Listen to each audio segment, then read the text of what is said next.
Okay, forget that. We're already. Hold on. I gotta go over here. Get that.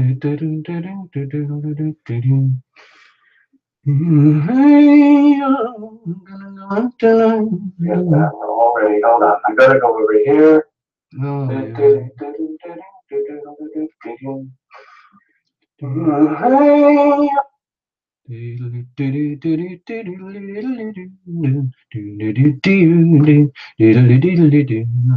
okay, well, it looks like the camera is working. There's the button up there for the camera. Sound is good over here. Okay, looks like, okay. Okay, looks like we're live. Oh God, there's people already. Ouch, ouch, ouch. Hold on, people. Stay there, stay there. Don't go away. We just got it. We just started. Yay, yay, here we go. Gonna put a bit of stuff in the background.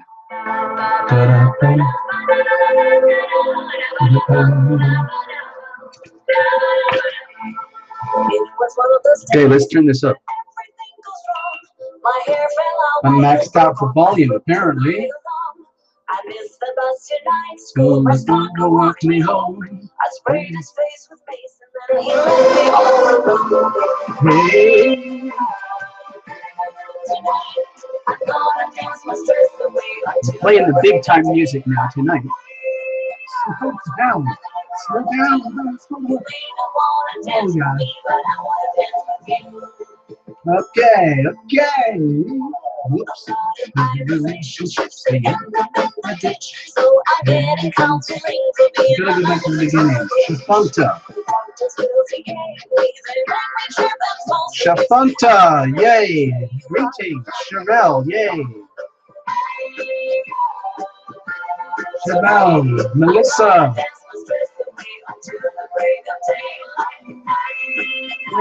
Wait a minute, I lost somebody. Hold on, slow down.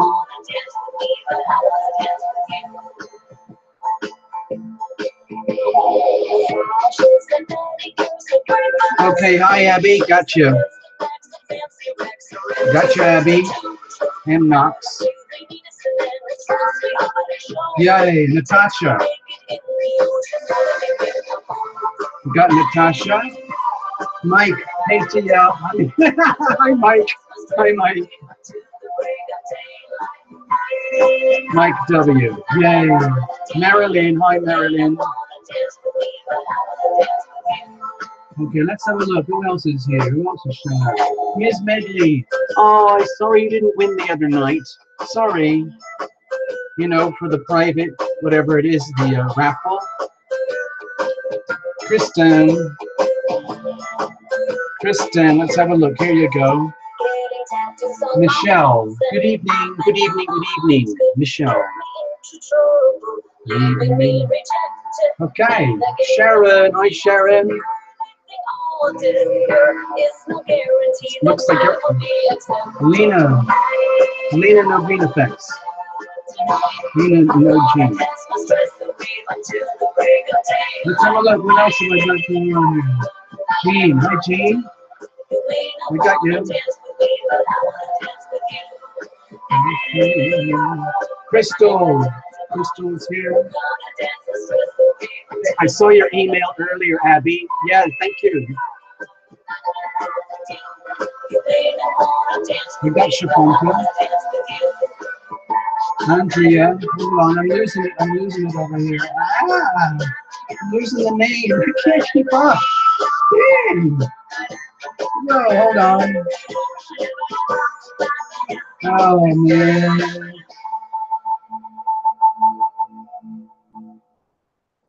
Hold on, hold on. I just got to tell you, folks. I'm kind of losing it here. The names are going so fast. M Knox. I got M Knox. I got M Knox. Primary. Hi, Primary. Good evening and welcome. I'm just trying to catch up. Turquoise. Turquoise. Okay, well, I got that. Give me a moment here. I want to get all the names. Jill, Sharone. Sharone. Sorry, it was getting so noisy in the room. Oh. Tracy and Julie. Tracy and Julie. Yeah, I have to go to another piece of paper here already. Let's have a look. What do we got going on? Did I get Marilyn already? Hold on. I got you, Marilyn. I got you here. Okay. Okay, I gotta check the list again. Hang on. Stay there.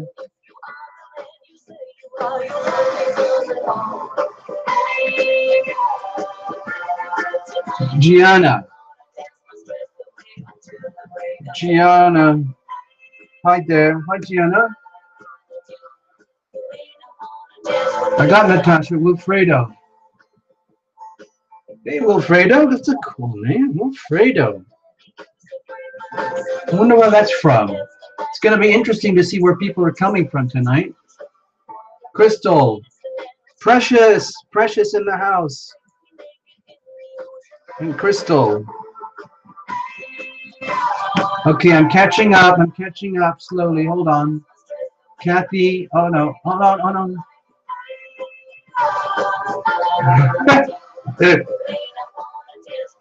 Cathy.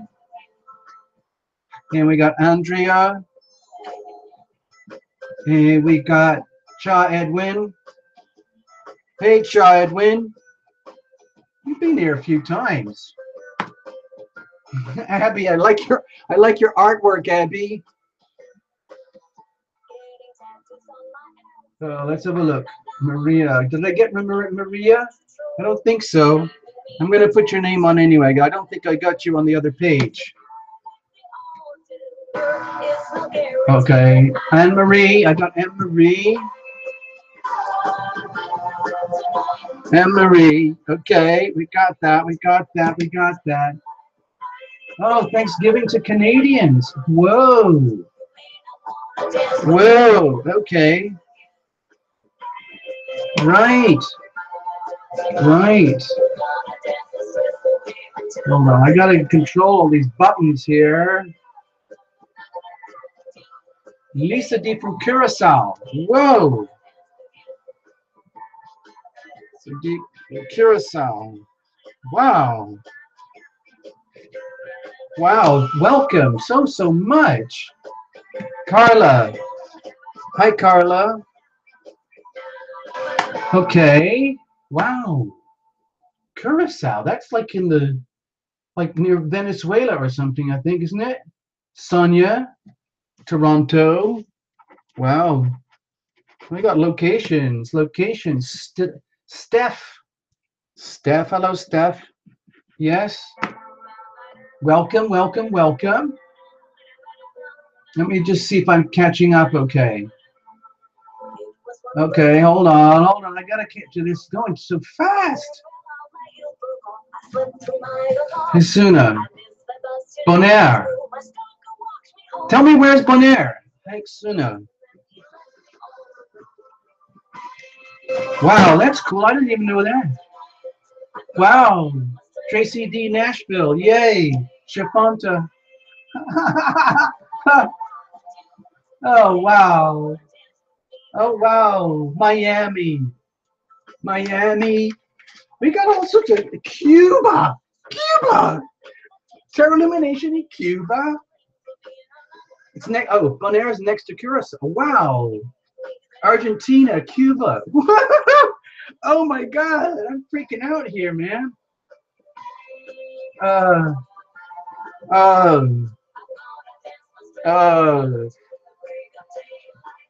Wow, that's so cool. I had no idea. It sounds kind of rude, but I didn't know you would get YouTube in Cuba. But I guess YouTube's everywhere, right? Oh, Sharone from down under. Oh, okay, hold on. I know Sharone. You're over here. I got your name earlier. Stay there. Don't worry, you're not invisible. If you're from Aussie land. Oh, gosh, you know what, Sharone? I'm watching this show now called The Dr. Blake Mysteries. Oh, my God, it's so good. He solves all the local problems in the village, in the town of Ballarat. It's beautiful. Pont du Chien. Where's Pont du? Wait a minute, I missed something. Pont du Chien. Where's that? Somebody's from France? Hold on. I want to get that. I missed it. Wait a minute. Okay. Okay, I've lost it, people. I'm sorry, I've lost track. I've lost track of Jasmeet. Jasmeet. Okay, got you. Okay, Jasmeet, I see you. I see you. And Giggle, I see you. How do I see? Hold on, just do it so fast. Jasmeet and Giggle. Jasmeet and Giggle. Andrea. I don't think I got Andrea earlier.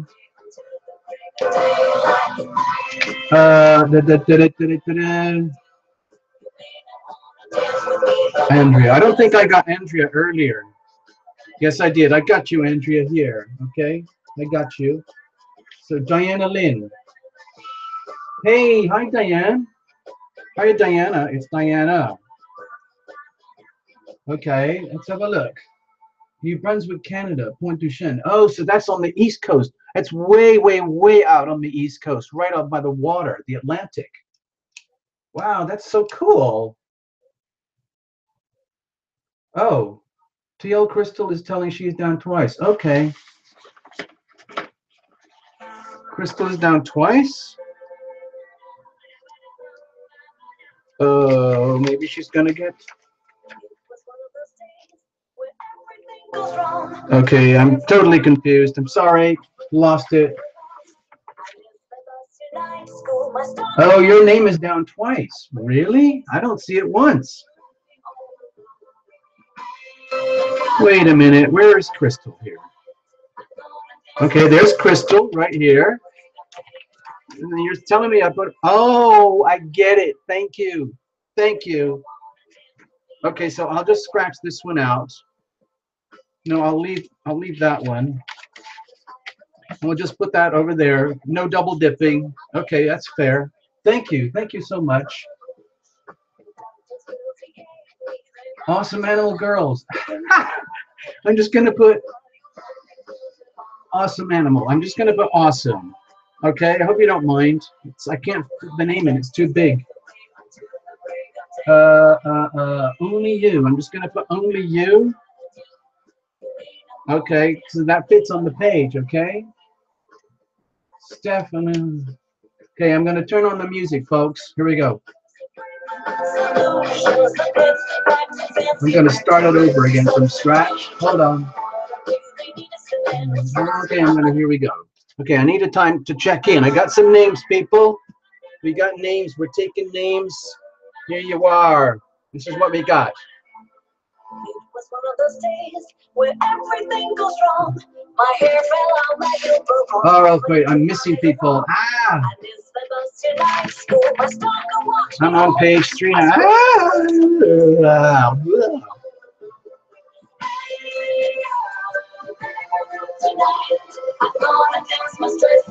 It's only you. I got only you. That I want to dance with you. I want to dance with you. Let's see what we got.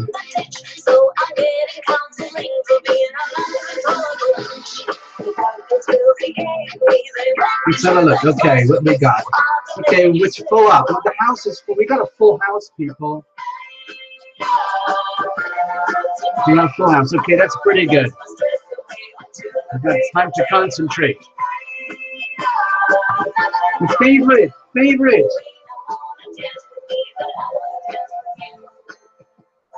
Oh, I didn't see you earlier. I don't think I got you there. Lakeisha. Lakeisha. Takes me naked in the ocean, loving me when I'm older. Hey, yo, I'm gonna go out tonight. Okay, that's a bit.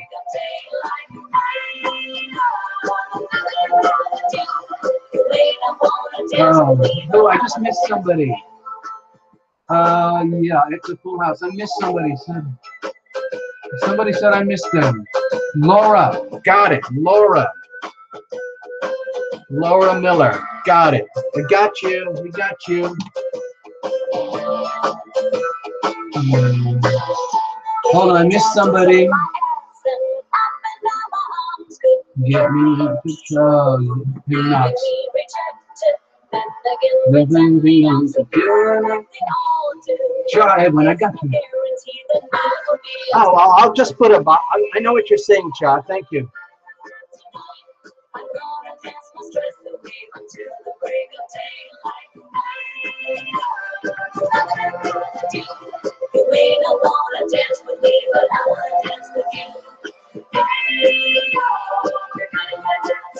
Thanks, Cha. More chance for somebody else.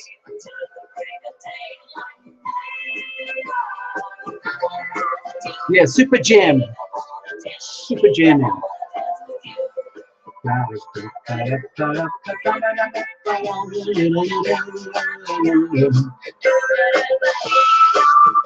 Okay, I think I'm caught up now.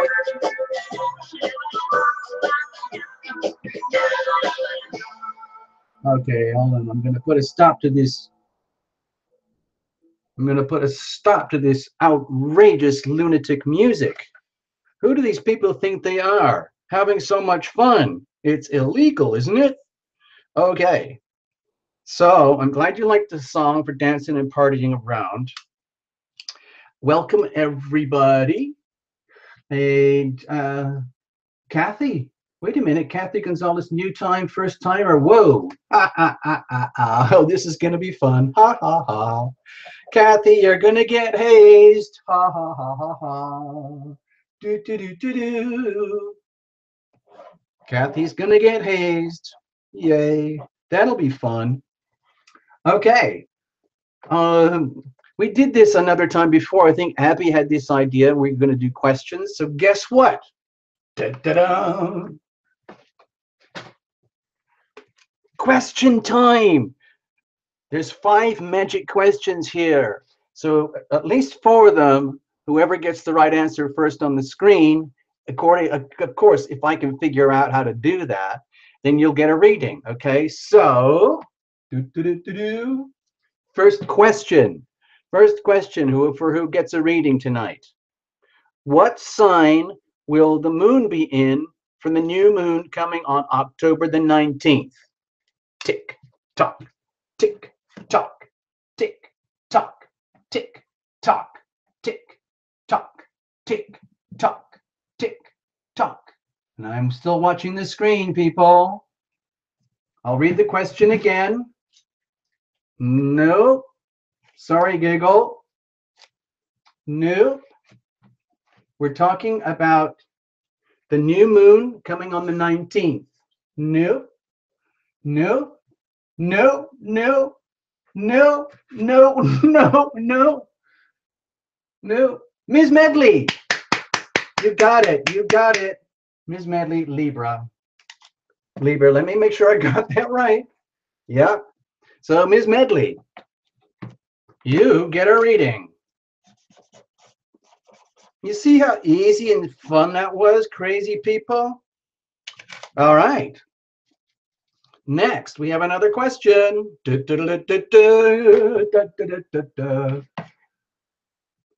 next question is, how many days is it from a new moon to a full moon? It's a very, very, very accurate, very regular pattern. It's been going on for millions of years, billions of years. How many days is it from a new moon to a full moon? Tick, tock, tick, tock, tick, tock, tick, tock, tick, tock. I'm watching the screen, people, from over here. The screen is over there. The screen is over there. Tick, tock, tick, tock, tick, tock, tick. You got it. You got it. You got it. Who was the first? Somebody slow down. Slow down. Somebody won already. Somebody won already. It's Sharone. Sharone, yes, correct. 14. Sharone, you got it.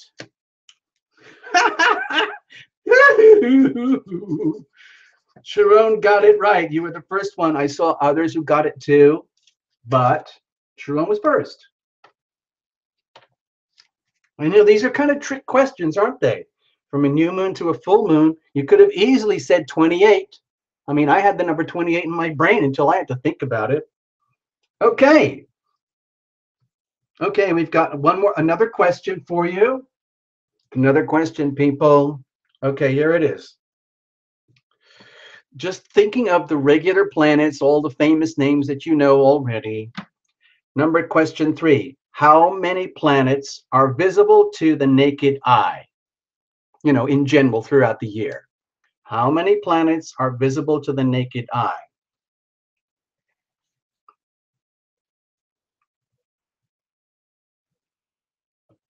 Hold on, I gotta get to the right part of the screen. Hold on, let's have a look. Tick tock, tick tock, tick tock, tick tock, tick. Oh, it's crazy seeing these numbers. There's a specific number I'm looking for. I'm including all the planets, including the sun. Awesome, got it. Awesome, awesome, got it. 7. I'm calling it for awesome. I'm calling it for awesome. I'll show you why in a moment. Because I'm calling it like as an astrologer. Sorry, I should have said that. Sun, Moon, Mercury, Venus, Mars, Jupiter, Saturn. That's 7. Sun, Moon, Mercury, Venus, Mars, Jupiter, and Saturn. Well done. Well done. Well done. And well done, Cha. Okay, one more. I got another question. Another question for you. So we got 3 readings lined up already. Okay, next question is, this is maybe a little more challenging. We'll see. Jupiter is leaving the sign of Libra very soon. Which sign is Jupiter entering in very early October? In fact, in just a few days. Tick, tock, tick, tock, tick, tock, tick, tock, tick. Watch it. Abby, you got it. You got it. Abby got it. Thank you, Abby. Got it. Well, you didn't waste any time there. It's all right. You got it. You got it. Yeah, everybody got it. Wow. Wow, a lot of you figured it out. That's amazing. Wow. Capricorn, Leo, my sign, whatever it is, it's my sign. Karen, Lucian, Virgo, Leo. Yay, yay, yay. Well done, Abby. Well done. You got it. So, Abby's on the screen. We got 4. Lastly, I've got a very, very complicated, very trick question here. Very trick question. Who wants a free mini reading? Aha. Figure that one out. Of course, you don't have to answer that because I know the answer already. Okay. Last question. Who likes me? Oh, thank you, Maria. Who likes Maria? Who likes you? Sounds like a love and relationship question to me. Me, me, me, me, me. And look at all the me's coming up on the screen. Look at everybody. Me, me, me, me, me. Me, me, me, me, me. Me, me, me, me, me. Shafanta, correct. Shafanta got the right answer. Everyone. Wow. Well done, Shafanta.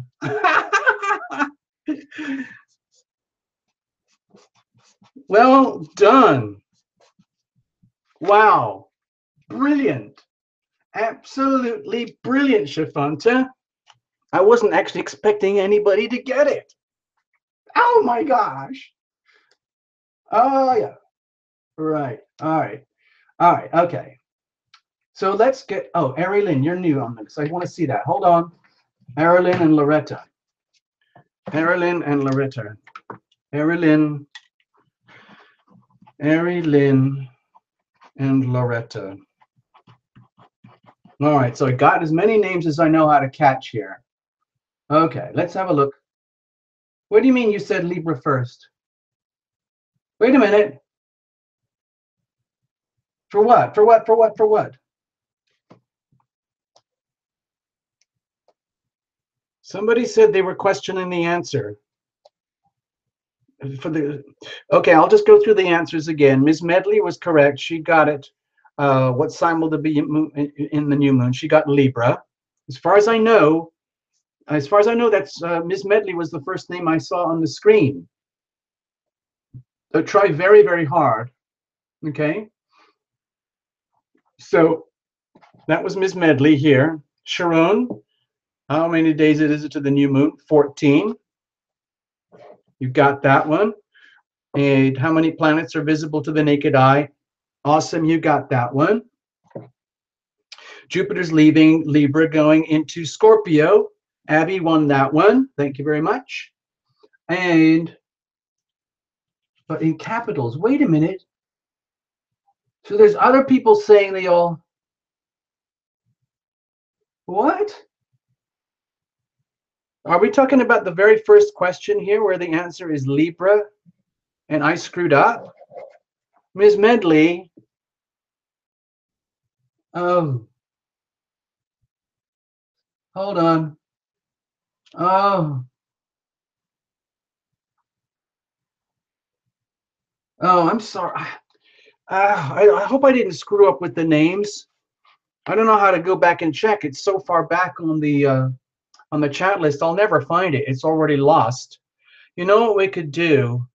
Maybe maybe like if it's a real issue, maybe we'll put you, if you're absolutely certain you're a winner. Crystal Cross, you were the first one to say everyone too. Oh no! So Crystal Cross, where are you? So seriously.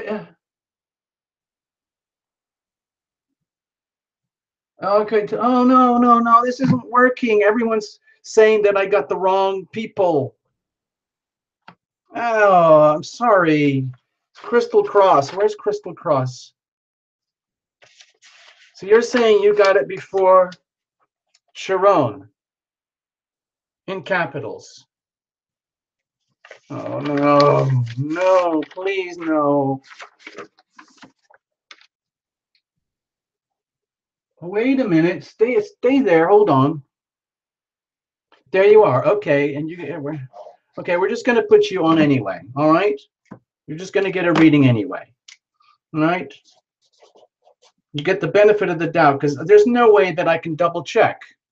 I haven't got any kind of way to figure it out. So I'm just going to take your word for it, okay? All right. So,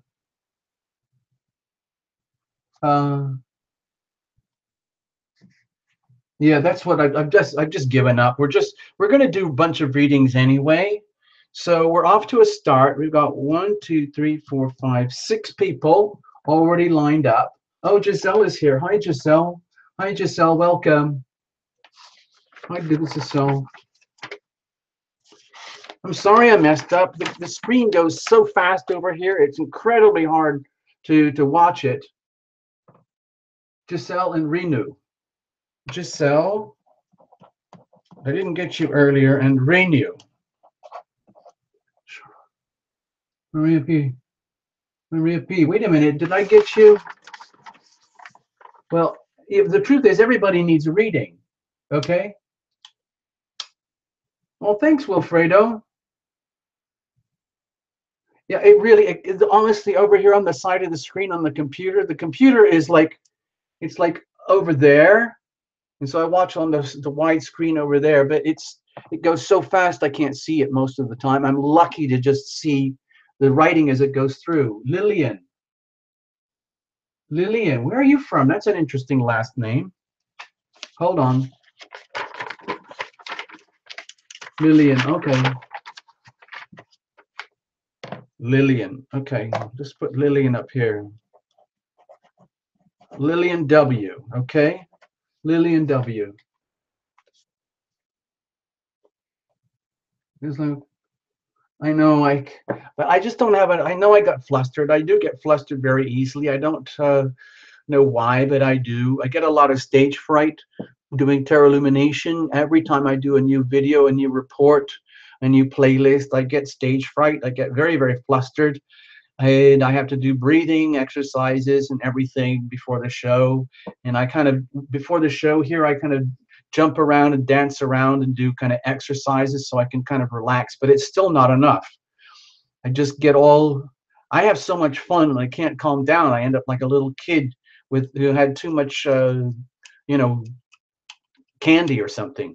I'm sorry about that. Yeah, Lena, everybody has a delay to some degree. All right.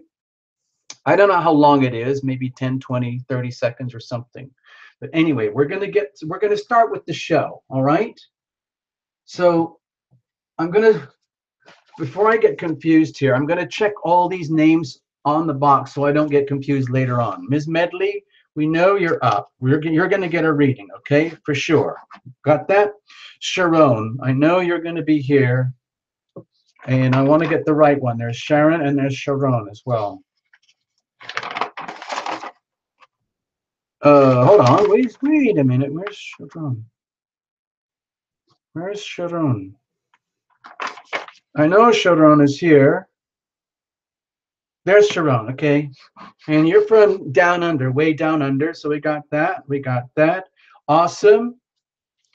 Awesome. I know you're here. I saw you. I saw you. I saw your name. There you are. Okay. You're going to get the reading. You're in the magic box. Okay. Abby, for sure. You got yours right there. For sure.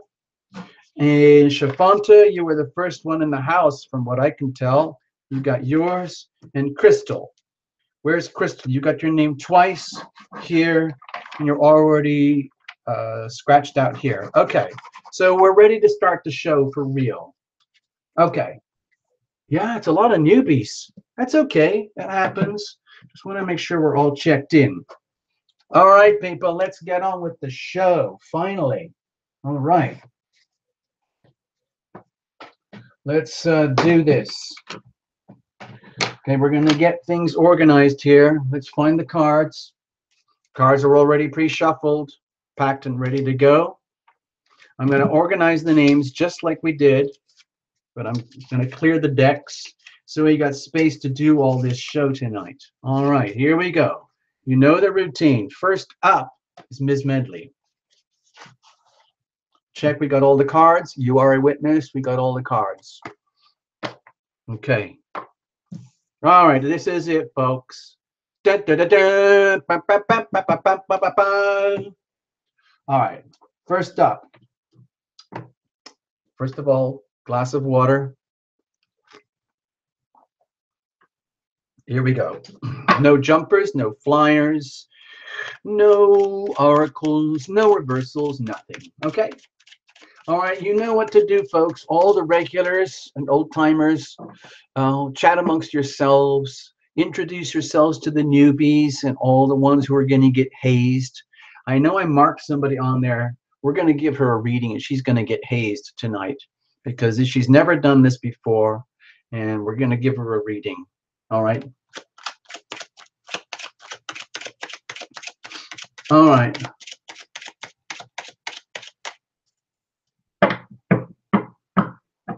All right, here we go. Here we go, folks. Cards were already pre-shuffled, but we're going to do it up to the very last second so that you are a witness. Ms. Medley, you are up. Now, as far as I remember, you might have been one of those people who entered for the private reading contest, a raffle. It's not a contest, it's a raffle. And next time, okay? You know, we're going to do it again. By the way, that raffle was really successful. It sold out in like 2.5 days. I was totally shocked. And it's a lot of fun. And now we're scheduling the winners, and we're going to do it again because it's fun. But we're doing it a different way. We're going to make it 1 ticket only per person. So it's going to take much longer for the raffle to play out. But then everybody gets an absolutely equal chance. All right? All right, here we go. Ms. Medley, you are up. Cutting, banging the cards and cutting them, all right? I'm just going to cut them in an ordinary way. Here we go. Ms. Medley, here's the situation. Here's the challenge. Here's how we're going to deal with it. Let's have a look. In the background, we've got a bit of weather, as you know, and it's not going to own you. Okay, you're going to make the best of this. All right, whatever it is. If it's really sucky weather, you're not going to feel bad. If it's really awesome weather, you don't have to be obliged to feel awesome. You're good whatever way it goes. Heather wrote to me today something about the Dalai Lama. Like, it doesn't matter what's going on out there, you be indifferent. If it's amazing stuff going on out there, stay neutral. If it's terrifying stuff out there, stay neutral. So that stuff doesn't own you. Okay, here you go. The moon. Woo! Woo! Spooky, spooky, spooky. So, Miss Medley, if you're going through a period right now where, let's just say, I mean, it's very much visually related to this image right here. If you're feeling as though your environment is a little bit maybe spooky, or where you're kind of wandering around in the dark, and where it's very hard to get your bearings, where you're having to trust your intuition. Hey, guess what? Trust your intuition. Make the best of the situation. Yeah, there might be spooks and goblins and shadows and mysterious weird sounds out there, but hey, that's not going to own you. You're just going to live your life anyway, okay? And just trust your deepest core intuition. What's the situation?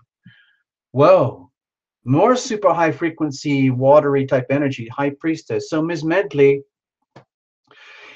you know, with two majors here opening up straight in the right from the very beginning, you might feel as though in some way perhaps events are beyond your control, to the point where you might be feeling swept along deep into the world of the subconscious, deep into the world of the higher vibration, high frequency psychic realms, to the point where it's very, very beautiful and very, very mysterious all at the same time, to the point where it's almost freaking you out, almost spooking you out. And that's okay. Again, that's perfectly normal. You might be one of those people who's what they call nowadays, they call it ascending, where you're like moving into your higher frequency version of yourself, where your HSP increases, your high sensory perception, and you start to become more and more and more sensitive to the environment, to people, to thoughts, to feelings, to your emotions, especially to those around you, where you almost start to feel you're having psychic connections with people, and people are having psychic connections with you. Well, guess what?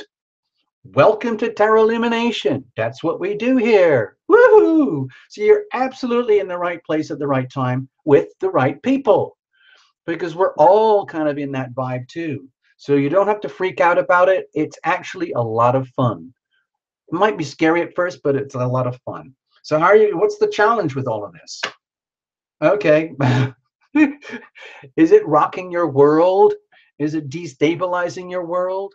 Are you used to having a world where everything is nice and orderly and locked down, where you know you've had a lot of stability in life for a long time, or you've had good steadiness when it comes to things like maybe jobs or homes or careers or relationships or money or family, or just stability in life, and all of a sudden, oh no,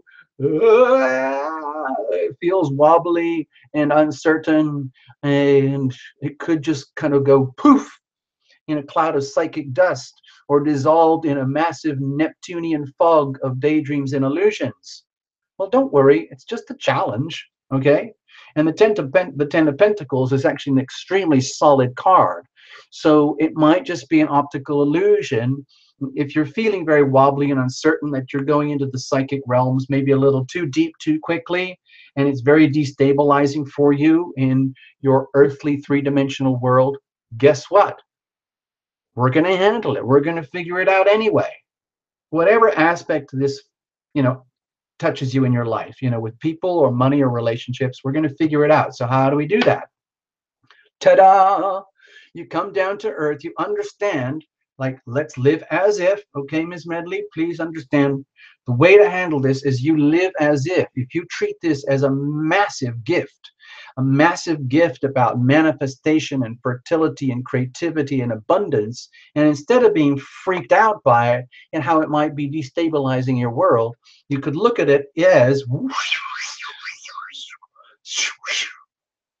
something quite magical, which is incredibly valuable and very, very precious, just like the Ten of Pentacles, which makes you very desirable, very valuable, very, very let's say, at the top of your game, where you can actually, it's almost like claim it. I mean, do you see these massive cards here? The Moon, the Priestess, and the Empress.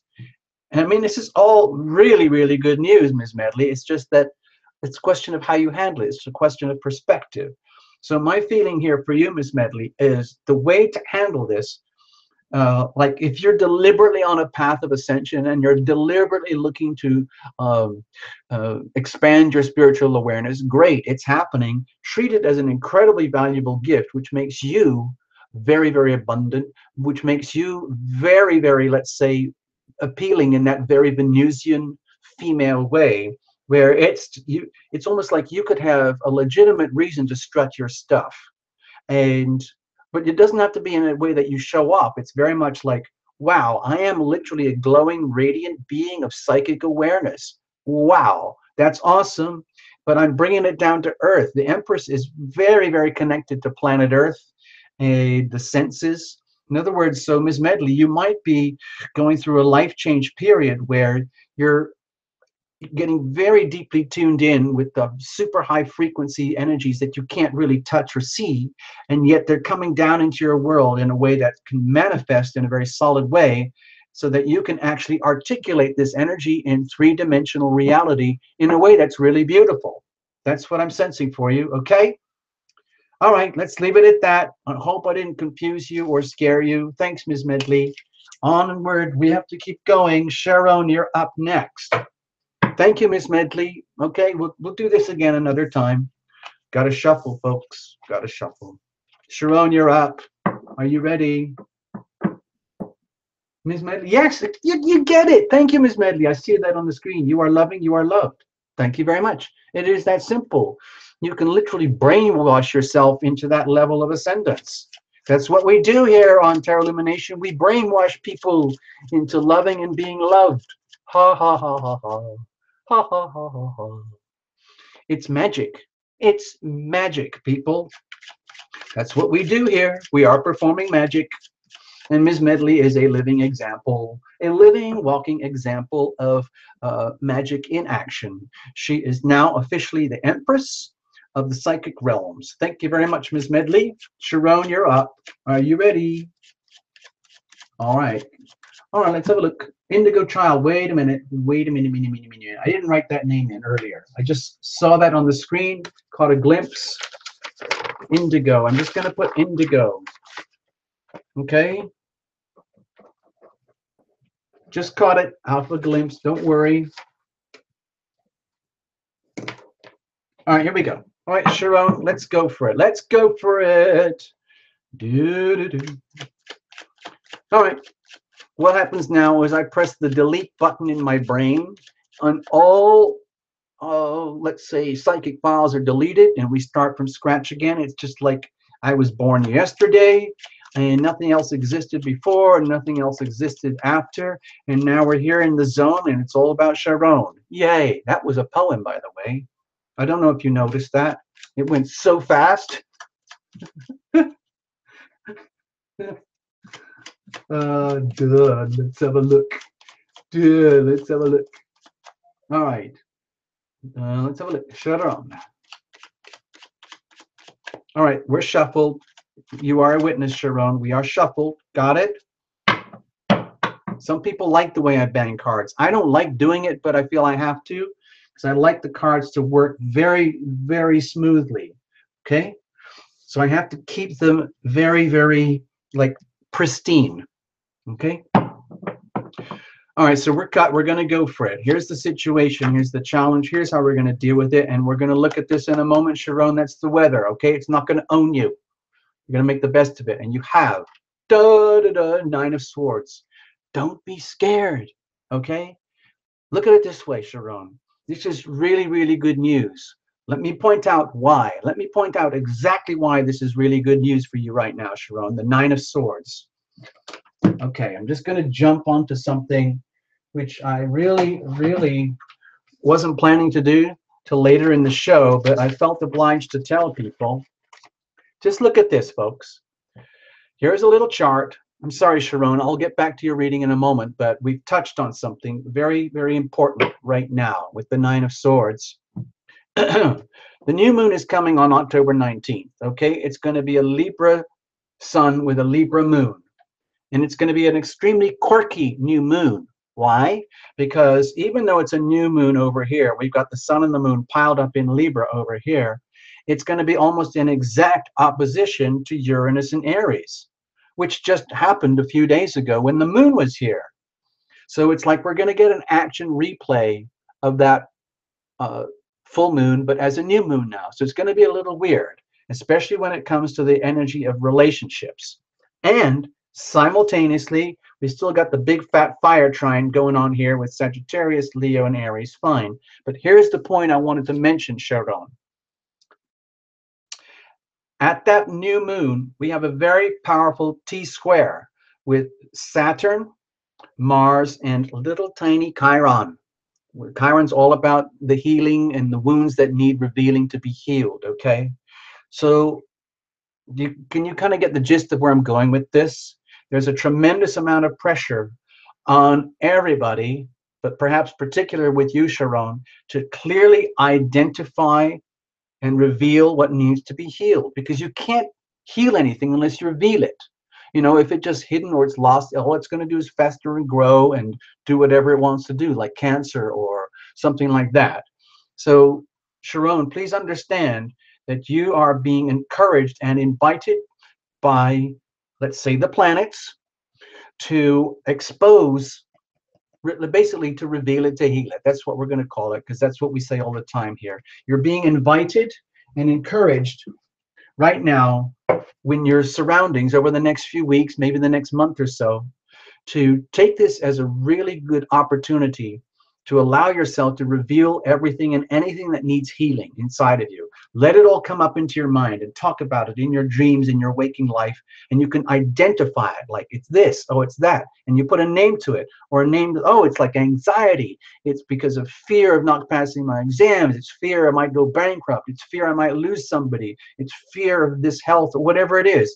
Identify it and put a name to it. Make a list of 9 things that absolutely freak you out right now. And then it's like popping a big zit. It's out there and now you can work on it. Okay? It doesn't own you anymore. All right, Sharone? Let's have a look. What's the situation? Yeah, power. With the 8 of Wands here, Sharone, it's very evident that you're not going to let anything stop you or get you down, and that you've got a lot to say, a lot to do, and there's a lot of good news coming to you as well. Okay, so it's kind of inspiring. So it looks like these are very highly contradictory energies right now, Sharone, but from my perspective as your reader live at this moment, this is very, very good news for you. It's like it's about time you started taking care of this stuff, and you really jump on it with a passion, okay? So that it doesn't own you. You are not owned by your anxieties, your fears, your distresses, your sadness, your sorrows, your concepts, your attitudes, your subconscious programming. None of that is going to own you anymore. You're going to figure out what needs to be healed and how to heal it. More wands, look at that. But the challenge is knowing that you're going to kind of like go to war with yourself. Can you see how contradictory the energies are here? Like this is all the firepower and passion that, let's say, you are determined to muster up in your life right now to make things work. And at the same time, you're having to face off against all this. Okay, well, it is a challenge. It's a very, very big challenge, because you're taking 2 highly contradictory parts of your nature and setting them face to face with each other. And of course, you know, the 8 of Wands is going to win, because this is just an indication of what needs to be healed. However, it does put you at odds with yourself. It's kind of like now you have to go to war with yourself, Sharone, in whatever aspect of life we're talking about. Love, relationships, money, home, career, family, health, whatever it is. It's facing the truth about all these issues that are coming to the surface that need revealing to heal it. And it's going to put you, you know, you're going to have to face it. It is going to be like going to war with yourself. But of course, you will prevail. You know, This card is very exciting. It's fun, but it's also a big challenge. And you might not have been prepared for this or wanted this, but it's there. And that's the challenge. Maybe you like to live a life that's very calm and gentle and subdued, and you don't really like to be all heavily fired up and then realizing you have to contest all these issues in your life. But it's happening now. So it's a really good opportunity, especially with Jupiter coming into Scorpio. Massive expansion in transformational healing is on its way for the next year. So take full advantage, Sharone. Okay, let's have a look. How are we going to do this? Kaboom! Man, look at all that. Look at Sharone. Look at all the wands there. This is a kaboom, man, awesome, wow situation, Sharone. You are a winner. You are going to achieve. You are going to take care of what needs to be taken care of, and you're going to do it in a way that is not just like, let's just say, going on inside you, like, oh, you're not just going to go home tonight after the show and think, okay, I know, I understand, okay, we'll just do that. No, this is doing it big time. This is just like saying, yeah, I'm going to fix all that doo-doo that needs to be fixed, even though I have to go to war with myself. There's no way out of it. There is no option. The only way out is through. And basically, I'm a winner. It's basically like telling yourself, I am a winner. It's like the little song that we do. I am healing. I am healed. I am healing. I am healed. I am healing. I am healed. I am healing. I am healed. By declaration, by determination, by invocation, you are healing and you are healed. So you are victorious simply because you claim that as your right and your angelic duty. Okay. So maybe we'll play that song a little bit later. Okay. Thank you, Sharone. I hope I didn't scare you with all of that. That's a super powered reading. Make the best of it. Also, folks, you know, the regulars, you know, if this doesn't make any sense to Sharone, but it might make a lot of sense to you, then please just help yourself. Grab it as your own reading. You're totally welcome. It's a free show. You can do whatever you want with it. And also, by the way, sometimes we have these like spontaneous card readers and oracle readers who come to the show. And if they want to dive in and offer their own perspective, go for it. Also, of course, some of the viewers are very sophisticated themselves and can offer much bigger, broader, wider perspective on the reading than Tarot Illumination can do in a few minutes. So, Sharone, you know, you can reinterpret the whole thing as well, however you want. I'm just saying that I gave you my little story, my little take on it, and I'm really happy for you. But you can reattune it and reinterpret to and fine tune it so it's just perfect for you. All right, awesome. You're up next. Now, as far as I know, awesome. I don't remember ever having you on the show before, but that's cool. It's fun. Uh-oh, I just saw another new name. Hold on, Kismis. Hold on. I want to put that on the board. I just saw a new name. Hold on. Yeah, this whole channel is all about the healing power of love, people. That's what we're really doing here. The tarot is just a portal, you know, it's like a little trigger. I just lost the name. Wait a minute. Kiss Kiss. Oh, that's right. Kiss Kiss. Sorry, I lost it for a moment there. Kiss Miss. Oh, Kiss Miss. I'm sorry. I messed that up. Pardon me. Go. Oh, Ruksana. Sorry, I didn't see that. Hold on. And Jackie Sean. Okay, Ruksana and Jackie. Ruksana and Jackie too. Okay, I got you. I probably missed a few others, but you know, I'm trying to do the show right now. I'm sorry, Angelica. Wait a minute. I got you, Jackie. I got you. Okay. LJ. Okay. All right. I see Jessa. LJ and Jessa. Jessa Bratz here. Okay. Cool. Hi, Jessa. All right. Cool. I got that.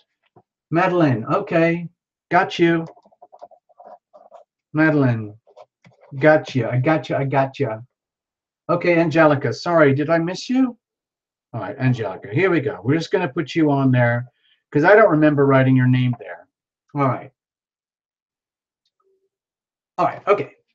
Oh, I'm glad. You see, a lot of you guys recognize each other. A lot of you know each other already, so that's good.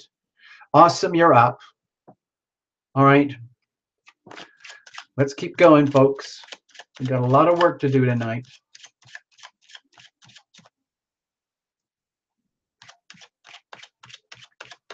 Ivona. Oh, Ivona, I just saw your name. Hold on. I saw your name. I saw. Oh, Ivona. Okay. All right. Great. I like to keep the names for the record because then we could do a big show and tell at the end of the show. Okay. All right. Let's have a look. Ruksana Navrashi, you just woke up. So are you in Europe or Eastern Europe somewhere? Cool. Cool. Cat. Oh, hey, Cat. Hey, Cat from Aussie. If I remember correctly, hold on. Cat's here. Hi, Cat. Let's up. Where am I? Oh my God, we're up. 1, 2.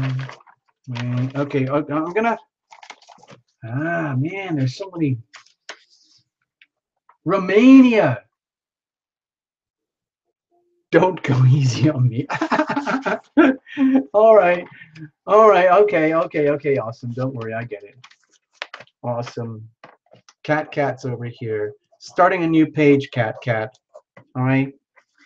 I think as far as I know, Cat, you're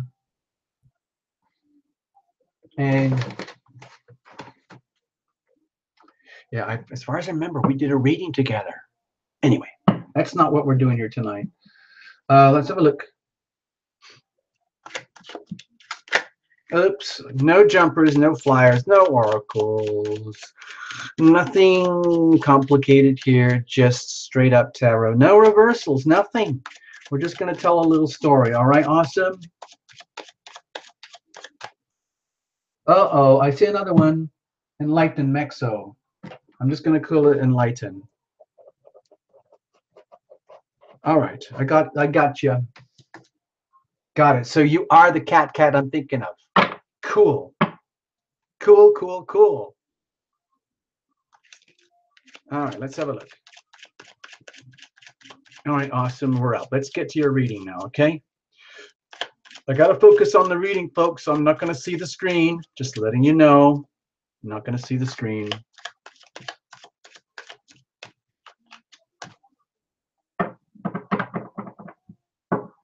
All right, I banged the cards because I have to. Sorry. I'm going to cut them. You know what? This is weird. The cards are saying do a weird cut. So I'm pulling a 3-card cut here. All right, awesome. You said don't hold back, so I'm not holding back. The cards told me what to do, and I'm doing it. It was a very weird cut, but that's what we do on this show. Here's the situation. Here's the challenge. Here's how we're going to deal with it, and here's the weather. Let's have a look. The weather's not going to own you, okay? It's just circumstance. We're going to make the best of it, and you have 9 of Pentacles. So awesome. It's an indication. The way I feel this right now for you is that this is an indication. It's just like a light bulb moment where the heavens are looking down on you and saying, excuse me, awesome. Are you aware of how incredibly lucky you are? Do you have any idea how fortunate you are? Because it's like, whether you know it or not, you've got everything that you need to be who you are. All the resources, the time, the space, the energy, the people, the knowledge, the skills, the heart, the love, everything. You own that. Awesome. You've got it. Thank you very much. We're just your angels, and we're tapping you on the shoulder and letting you know so that you don't ever take it for granted about how blessed and lucky you are just to be alive on this planet and do weird stuff like we're doing now. Okay, that's what I'm feeling here. Okay, gives you a chance to be you. You get the chance right now to be totally you, where you can own it. All right. So that's the environment. That's what's floating around you. And of course, you're going to make the best of it because you're totally connected to reality. All right. With all those pentacles, you are very deeply connected to the earth and you know all about those things. So what's the situation? However, it might be that as far as your like three-dimensional world is concerned, you might not be feeling it. What we just talked about here, you might not actually be feeling it. You might actually be, in terms of your let's say your just your raw circumstances, you might be wigging out in such a way where it's just like, wait a minute, wait a minute, wait a minute. There's me, there's Austin, living my life, just being who I am, doing what I do, and yet for some weird reason, I'm feeling kind of like this disoriented separation of self from self, where like if I try to hold on to my three-dimensional reality as I understand it, it's starting to not make much sense at all. So by gracefully allowing yourself to disembody yourself from yourself and watch yourself in your life as though you're watching a movie of awesome the movie, you might be, I don't know, let's just say getting a little bit wigged out. You start to see yourself, your life, your world in a very new perspective that you've never noticed before. For example, maybe you've never really noticed how incredibly fortunate and lucky you are in certain ways. You know, you might not be a multi-billionaire or a trust fund baby. I don't know, you might not look like a supermodel or anything, but none of that matters. What really counts is, I feel that these pentacles here are very much to do with what's in your heart, like the deep heart, like grounded resources that you own. And you might not have ever realized it before in such like raw, simple terms, like, wow, this really is awesome. I really, really am awesome. And maybe I have been taking it all for granted. And maybe something kind of really weird and shocking and disorienting had to happen in my life where I came to a realization that, wow, I really am that fortunate. It's just very weird to come to that realization in the way that it's happening, because it's not like you might have ever experienced anything like this before. So what's the challenge with this? It's like having this like bizarre awakening, kind of a light bulb moment in reverse. Okay, what's the challenge? Okay, so it might exactly be very disorienting for you. It might make you feel as though like you're cracking up in some weird way, like, oh my God, I'm on the verge of a breakdown. I could be going insane. I could be turning into a lunatic. I could be uh, delusional. Oh no, what's wrong with me? Please don't look at it that way. This, yes, it might be a very big challenge, like as your soul and your psyche opens up and it kind of busts open and you start to get these bigger, broader perspectives on reality, much higher frequencies that can be very disorienting, where you can literally start to like feel disembodied, where you can observe life and others from a third-party perspective that you've never known before. It can be very disorienting at times, okay? It's like when people realize they're psychic for the first time, or when they realize that they have perceptions and new awarenesses, new understandings that they've heard about, they've read about, but they've never owned it in their bodies, but now it's happening. So yeah, it could be very disorienting, and also it could make you a little bit like some people are very, very ashamed to be so wealthy and so gifted, and they like they don't know what to do with it. And so it can make them dizzy, uh, again, where you don't know really what to do with your gifts, how to manifest them and turn them into a reality. And you could be almost like frightened of the dreams, the inspirations, the enlightenment that you are receiving, okay, to the point where it literally makes you spin out, like, am I having a nervous breakdown or something? Am I going totally cuckoo? Well, don't worry. You're on Tarot Lumination Sunday Night Live, and it's your chance for a mini reading. And you're with really good people who deal with this stuff every day. So don't worry. How are you going to deal with this? Bammo. You're going to take charge, okay? You're not going to let this freak you out. You're going to live as if.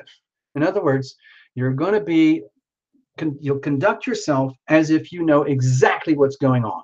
In other words, everything that Tarot Illumination said in the last 5 minutes is just like, oh, of course. Obviously, I knew that. I'm awesome. I knew that anyway. Okay? Because I am the master of these things. I own these things. I understand these things. I am gifted. I am the ultimate authority on these things. Okay? Which is very much to do with self-brainwashing. Okay? Which, of course, is, you know, kind of like what we did on the other reading about invoking like the healing power of love in your life.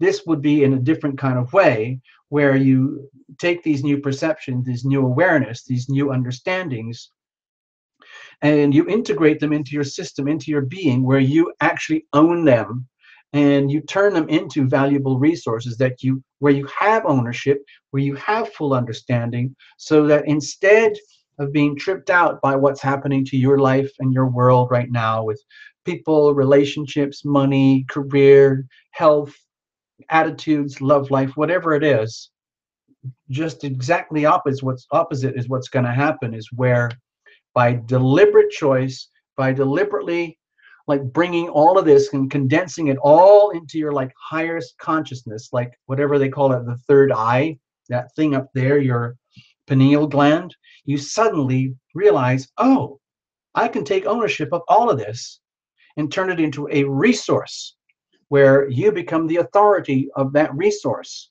and you become like, let's just say, certified, where you can conduct yourself with this degree of authority, this degree of confidence, this degree of sovereignty of self.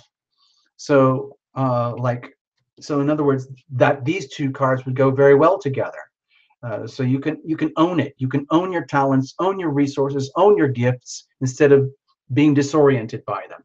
So that's very much to do with integrating your resources and talents and gifts into functional ways of being that are useful to the rest of the world.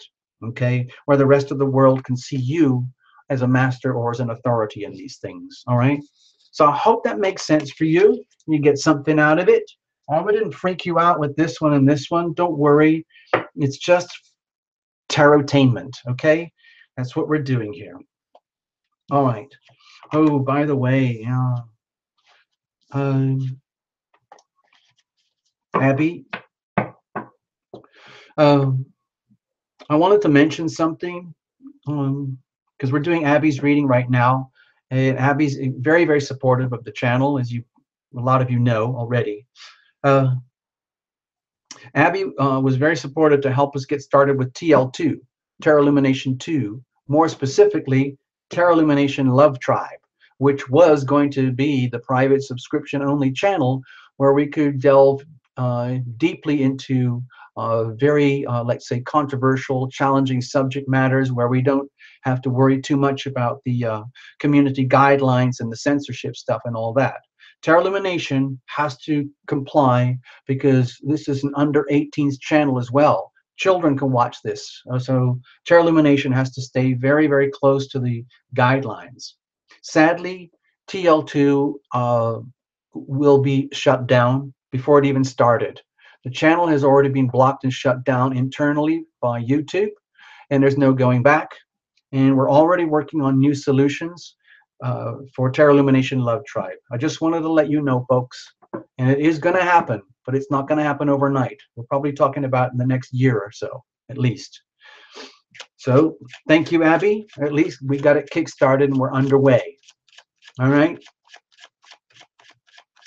Oh, another thing, you know, I don't know if any of you guys saw this the other night, but we did a little modeling show for the Tarot Illumination Silk Scarf, and Abby was modeling for us. Abby was hosting the show, and a few people turned up, but actually very few people. I thought more people would show up. And Heather wrote in and she said, oh my gosh, you know what happened, TL? People freaked out once they realized they would end up on camera. Of course. I mean, you know, I understand, okay? I'm a little camera shy. I get stage fright doing this. I love doing it, but you probably noticed I'm not in any rush to be on camera. So I understand now what Heather was saying. Some of the people showed up And within like 30 seconds of being on camera, they left the show because it was too freaky for them. Like tonight, we're doing the show, and there's Terra Illumination, and there's all you guys hanging out over there in the chat, and it's just wonderful. It's so much fun. But apparently, it is a huge leap to go from typewritten chat to being full on, you know, in the room with everybody. And I get it now. So anyway, that was a big learning experience, and we can thank Abby for hosting the show. We're probably going to find another way to do it again soon anyway, because we're going to do a silk scarf raffle. Okay, we've already put out a few notices about that, but we're going to do it for real, and it's probably going to take a long time, like several months, until we get a winner. It's going to be cheap tickets, like $3 or $4, one ticket per person. So I have to sell a ton of tickets for this to work, but at least everybody gets a chance to own the Terra Illumination scarf. Okay, and if you want to see it, you can go to terraillumination.com, and there's a little page just about the silk scarf, so you know what we're talking about. All right, Abby, you're up. Abby, this one is for you. Here we go. No jumpers, no flyers. Don't worry about what you saw. Don't take it to heart. I'm not taking it to heart. The cards are jumping. I don't do jumpers, flyers, oracles, and stuff right now, and no reversals, all right? So here we go, Abby. Here you go. Up. And we're going to cut. We're going to cut like so. All right. Here's the situation. Here's the challenge. Here's how we're going to deal with it. Here's the weather circumstances. So you've got the Emperor.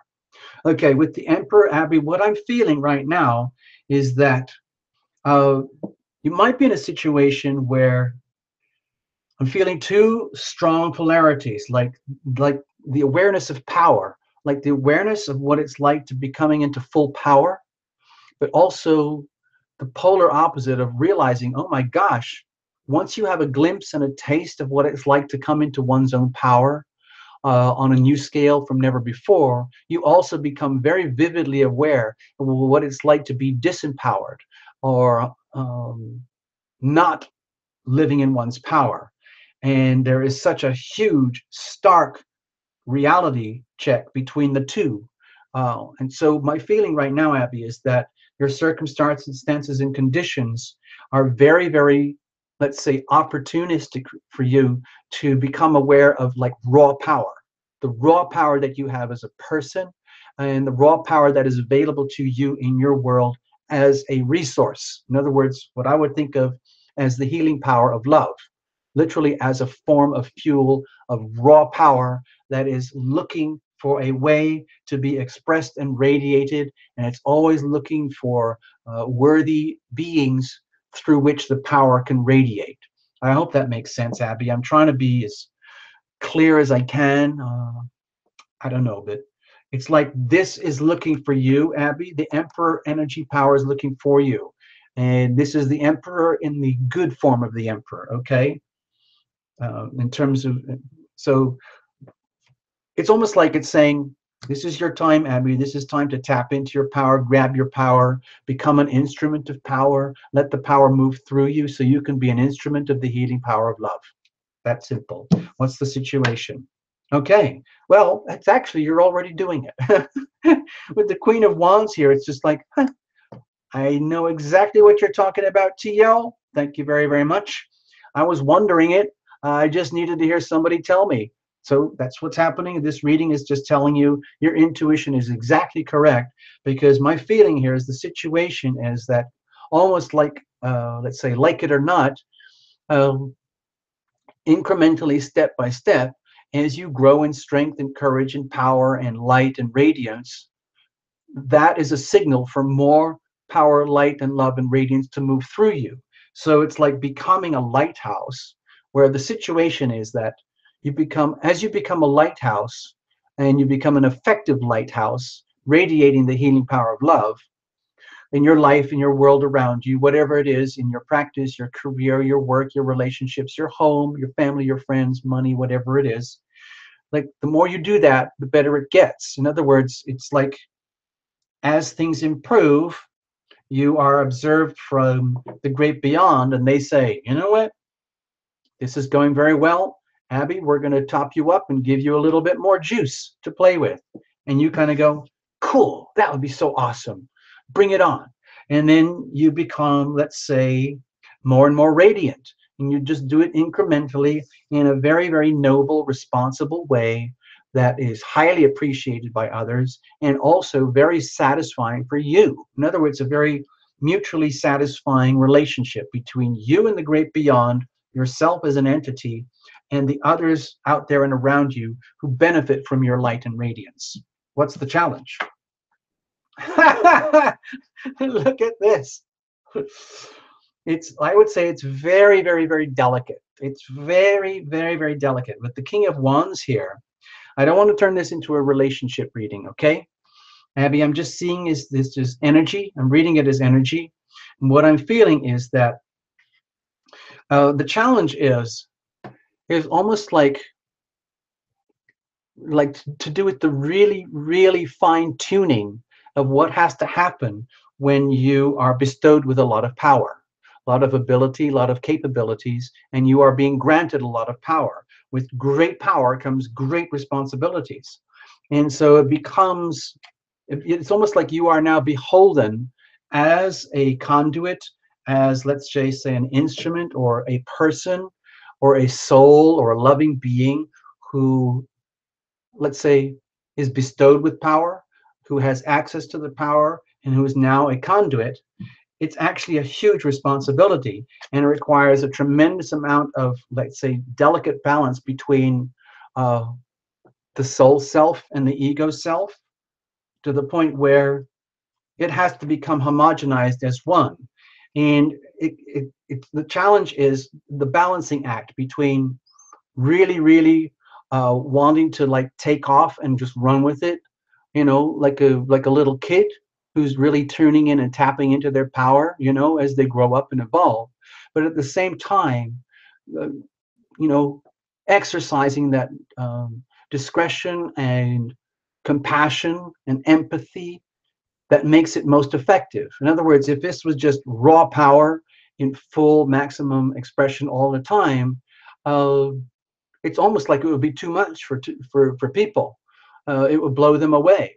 And so the whole idea is to temper the power. The challenge would be tempering your own power and bringing it into alignment with the very soft, feminine, compassionate aspects of the soul. And that's a very, very, very, very delicate balancing act, because it's very evenly matched. Some people, some people use that expression, the divine feminine, the divine masculine. It's to my perspective here is that I'm seeing it's very, very evenly matched. And it's not, I don't see this as relationship. It's more to do with oneself. And yeah, if it is a relationship issue, and it's just like the challenge might be finding an equal, a highly matched equal, that could be frustrating in some ways if it's not happening. But also that could happen because of the dynamic in yourself, because, you know, like we attract what we radiate. And so if you are struggling with balance of power issues inside of yourself that are very, very delicate and hard to manage, that radiates outwards. And in order to attract like the compatible type energy that you might need if you need something externally, is to find that harmony within oneself first in order to attract what you would want externally. You know, love you first. Be loving. You are loving, you are loved, that kind of thing.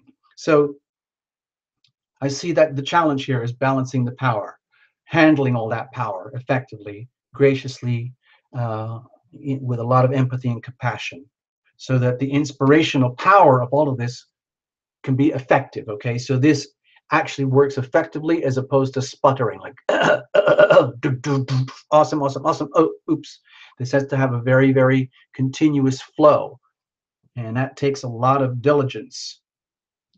Okay, so how are you going to do that? Okay, well, with the Nine of Swords here, my feeling is that because I see this as a very, very, very delicate balancing act here between the masculine and the feminine part of oneself, if it's really that acute to the point where, uh, you know, like we had earlier with the Nine of Swords, where it's becoming self-evident in your day-to-day waking life, then like the worst thing you could possibly do is deny this. Like the healthiest thing you could do in order to bring about like this lovely, gentle equilibrium is to be willing to, let's say, spend some time, perhaps, you know, whatever techniques people use, like writing lists or doing journals or meditating. But this seems very, very to do with very conscious actions and behaviors about clearly, very clearly identifying anything and everything in detail, in highly specific words, highly specific language, like a list of 9 things that really make you feel either disturbed or upset or uncomfortable or unhappy with your current situation, in such a ways that we have to identify what it is that upsets the status quo, upsets the soul balance inside of you. And without addressing this, then you become susceptible to the imbalances of power here. And it's so important to find the balance of power, to find that point of equilibrium. And this is like, I feel like this is very, very fine-tuned energy that needs to be very, very, very precisely and very clearly identified. Like these would be the disruptors. These would be the things, the anxieties, fears, like subconscious anxieties that could just a tiny little thing could just easily upset the balance. Needs to be identified, okay? And then the healing can proceed, and then the harmony and balance is more easily restored, and the power is allowed to move more smoothly, okay? All right, Abby, I hope I didn't freak you out with that. You know, we'll follow up another time, don't you worry. And if it didn't make much sense to you, Abby, then please bestow the reading to another, and they might enjoy it. All right, Shafanta, you're up next. I hope you're still here, Shafanta. Okay. Hey, Patty. What's that? What is? Patty, and wait a minute. I just missed that. I want to see the name. I just missed the name. Couple of names. I just know you're there. Patty. I just saw Patty Callie, and wait a minute. There was another. Bo Mila. Patty Callie and Bo Mila. Patty Callie and Bo Mila. Okay, I got the names. I'm just trying to keep up with everybody. I got it. Kismis. I got it here. Okay, I got Patty Callie. I got Bo Mila. Sharon, oh, you just tuned in? Oh, and Natalia just tuned in too. Okay. Oh, man. Sharon and Natalia. Sharon, yes. And Natalia. I thought we had a Natalia earlier. All right, let's go. Let's go for it. Shafanta, you're up. All right, let's go for it.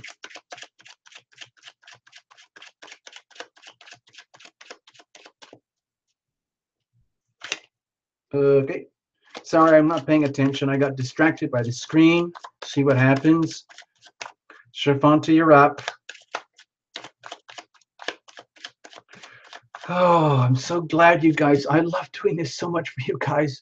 My Sunday evenings with you guys, it's literally like just having a campfire over at the house. You all show up and you bring your stuff, your issues, your stories, you know, your marshmallows, your beverages, and your flashlights, your barf bags, and your wacky, nutty selves, and your highly illuminating comments. It's amazing some of the stuff that gets confided and disclosed and exposed here on the show. I've noticed that some of you have started to make really good friends with each other, and I think that's wonderful. Abby kind of was like saying it's kind of like a banyan tree, and I had to look that up. A banyan tree is this freaky weird tree. It starts in the ground like a tree, and then it grows branches, and then the branches kind of curl around, and they drop to the ground, and they start another root thing or something like that. And then another tree grows over there, and then another one kind of goes over here, and it just keeps going and going and going and going. And it has all these weird roots and plants, but it just keeps going and going. And once it's started, it just keeps going. And that's, Abby predicted that for Terra Illumination. It's kind of happening.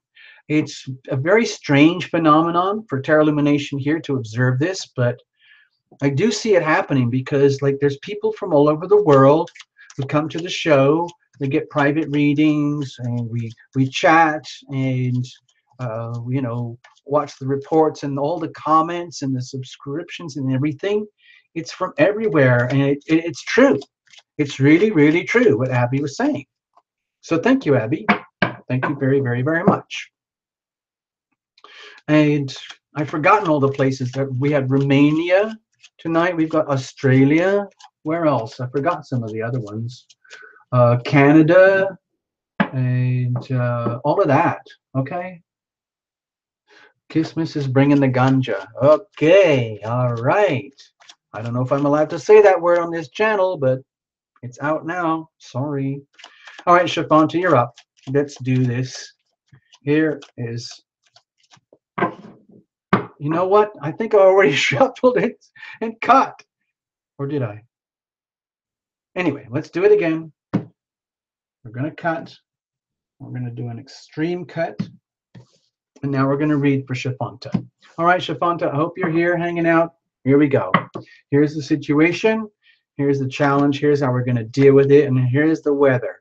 What's going on, Chiffon? It's all too much. Oh dear, oh dear, oh dear. So with the Ten of Wands here, Chiffon, it could be an indication that circumstances are telling you, Chiffon, it's okay.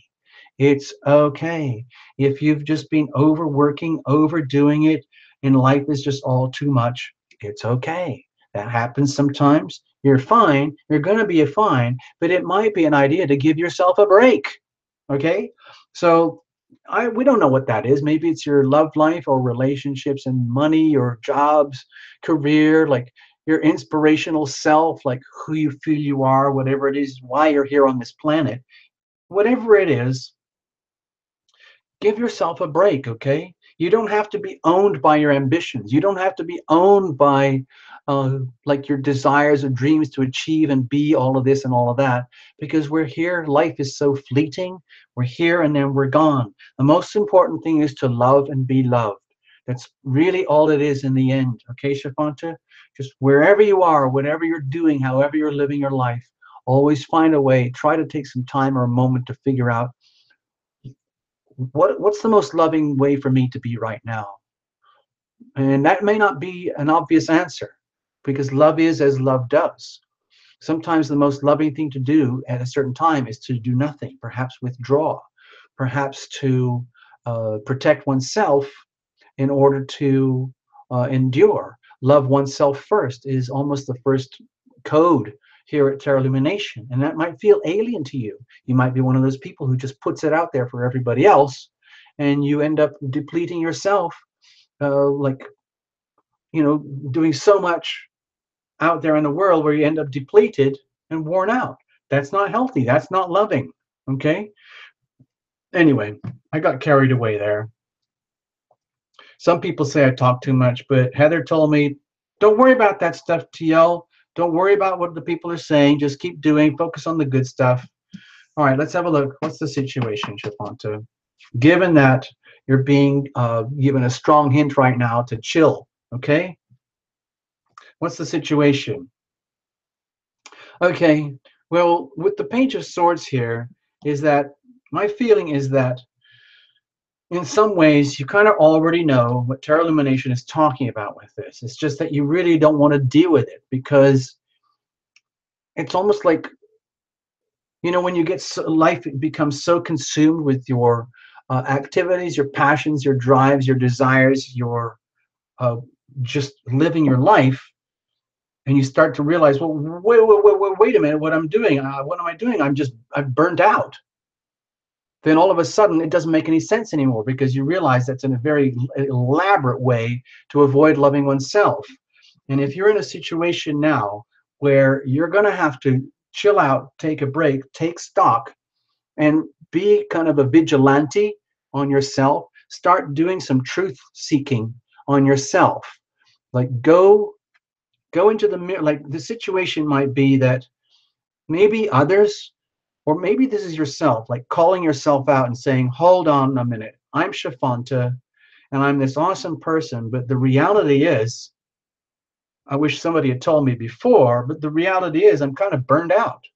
I'm really, really kind of burnt out in so many aspects of my life, to the point where I don't know if I can take it anymore, or even I don't know how to keep it going anymore. And that requires being very, very kind of brutally honest with yourself, which you may have been avoiding and resisting for quite a long time. But now is the time, now is the situation, now is the moment to be really, really honest with yourself and like admit it. Okay. And if other people besides Tarot Illumination have been dropping hints to you, Chiffon, like, Chiffon, it's about time you took a break, uh, took the pressure off, and take care of yourself a bit more, love yourself a bit more, that might come as kind of like news to you. Like, wait a minute, I didn't expect to hear that. I thought I was doing great. But no, the reality is that you might need to take a break and do some homework on yourself. That might be the truth. And somebody had to call it out. Maybe you weren't listening. But now it's the time. Now it's very evident. Maybe Tarot Illumination is the one who's shouting it out right in your face, and even though you already kind of know it instinctively. So what's the challenge with all of this? Okay, scared of moving on. Actually being scared of dealing with it. Scared of the truth. Okay, so whatever is happening in your life, Chiffon, which is just like overwhelming you, or it has become too burdensome, it seems like the reality is you don't really want to deal with it if you can possibly help it.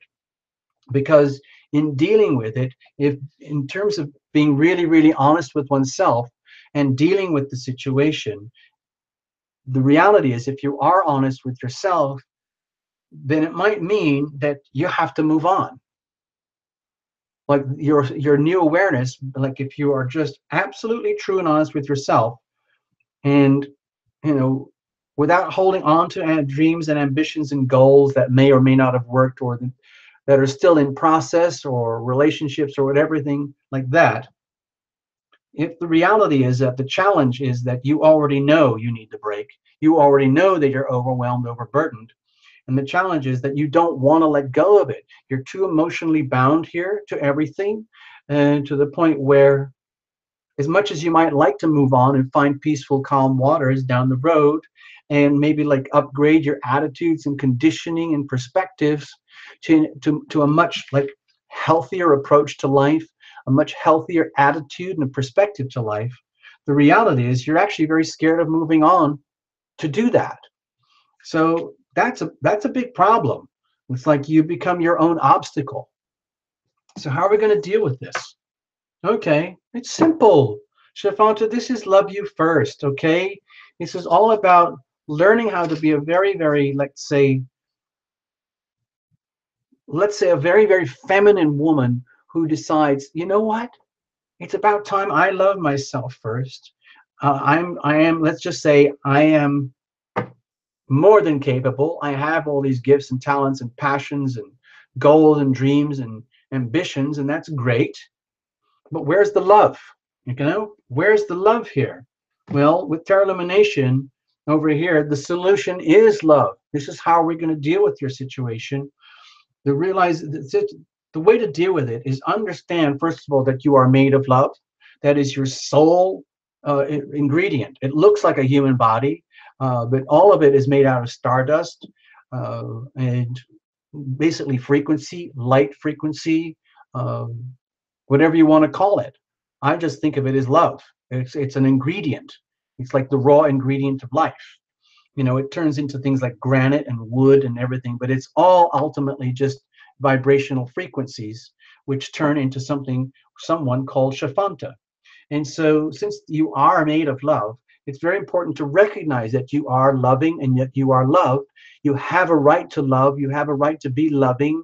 You have a right to be loved, but it starts from within. You have to do that first from within. So we're going to go back to the same thing we do on Terra Illumination all the time. I am loving, I am loved. But let's take it to, and let's do the other one that I like to use a lot, which is the worthiness about. I'm going to focus this on love. Okay, I'm going to do that little invocation that I use myself a lot of time at home. I do it every day, and it goes like this. This is just for you, Shafanta, but it's actually for anyone who needs it. It goes like this. Now, this is regarding the subject of love, the energy of love, the ingredients of love in your life. Okay, it's about being able to receive it. So it goes like this. I am worthy. I am deserving. I am open to receive. I am ready. I am willing. I am able to receive. It's that simple. And what we're talking about is what? Love, the healing power of love, so that you can receive the healing power of love into your life and you own it. So let's take it a step further. Let's bring it in the full invocation here. This is what I would recommend. I'm just pretend like I'm some kind of weird doctor, you know. This would be my prescription, an invocation. And the invocation would be this, that you say for a week, every evening at a certain time, or every morning when you wake up. You just recite a little chant, which goes like this, so that you own it. You start to brainwash yourself, and it goes like this. I ask for the healing power of love to fill my body from up above. I ask for the healing power of love to fill my mind from up above. I ask for the healing power of love to fill my heart from up above. And I ask for the healing power of love to fill my soul from up above. It's complete. It's all encompassing. You request that, you ask for it, and guess what happens?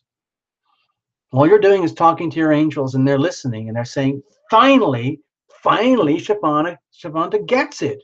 We're sitting here waiting for you, but it works by invitation.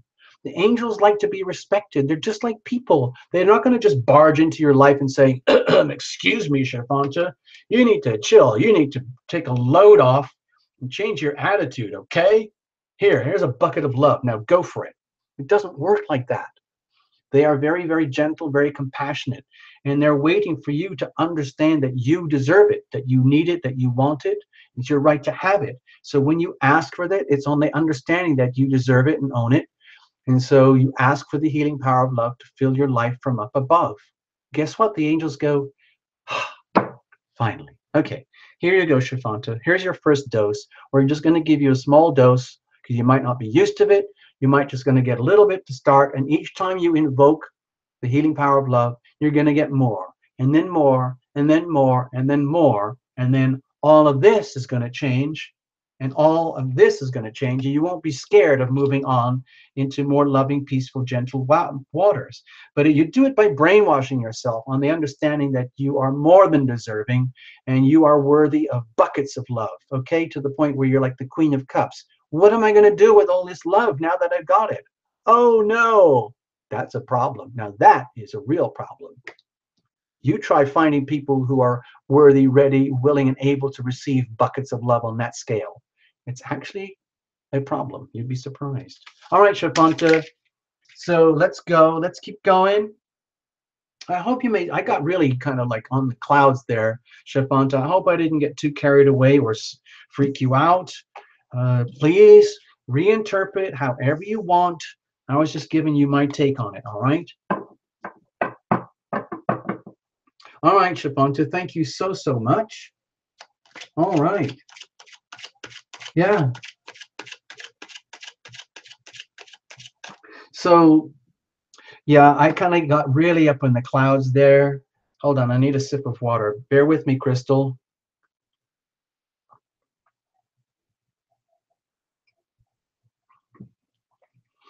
because that reading, that little reading we just did with Chiffon, that's really kind of what it's about here at Tarot Illumination. And you know, we're going to just keep growing and growing and heading that way. Uh, the way it feels over here at Terra Illumination, it's just literally a portal.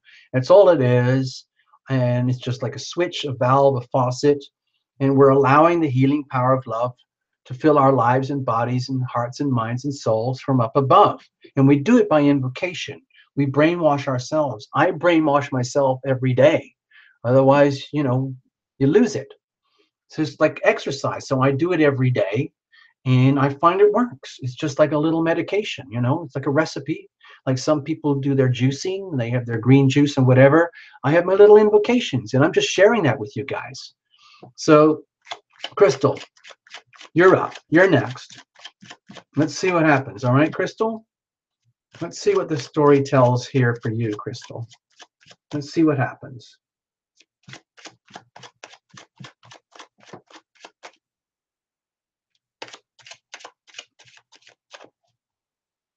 All right, let's have a look. Let's go for it. Crystal, I hope you're here. There you are. Oh, I see you. I just saw your name on the screen. Hold on, I just saw a new name. Issy and K8 and Saturnian. Whoa, hold on. Whoa, whoa. Issy, K8, Kate, I guess, and Saturnian.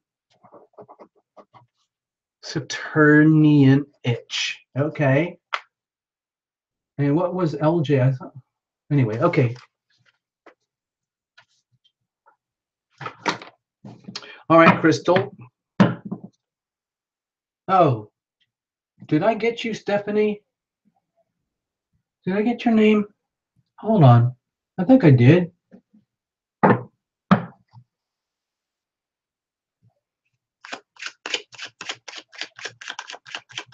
Okay, Crystal, you're up. All right, let's see what's going on, folks. Let's see what's going on.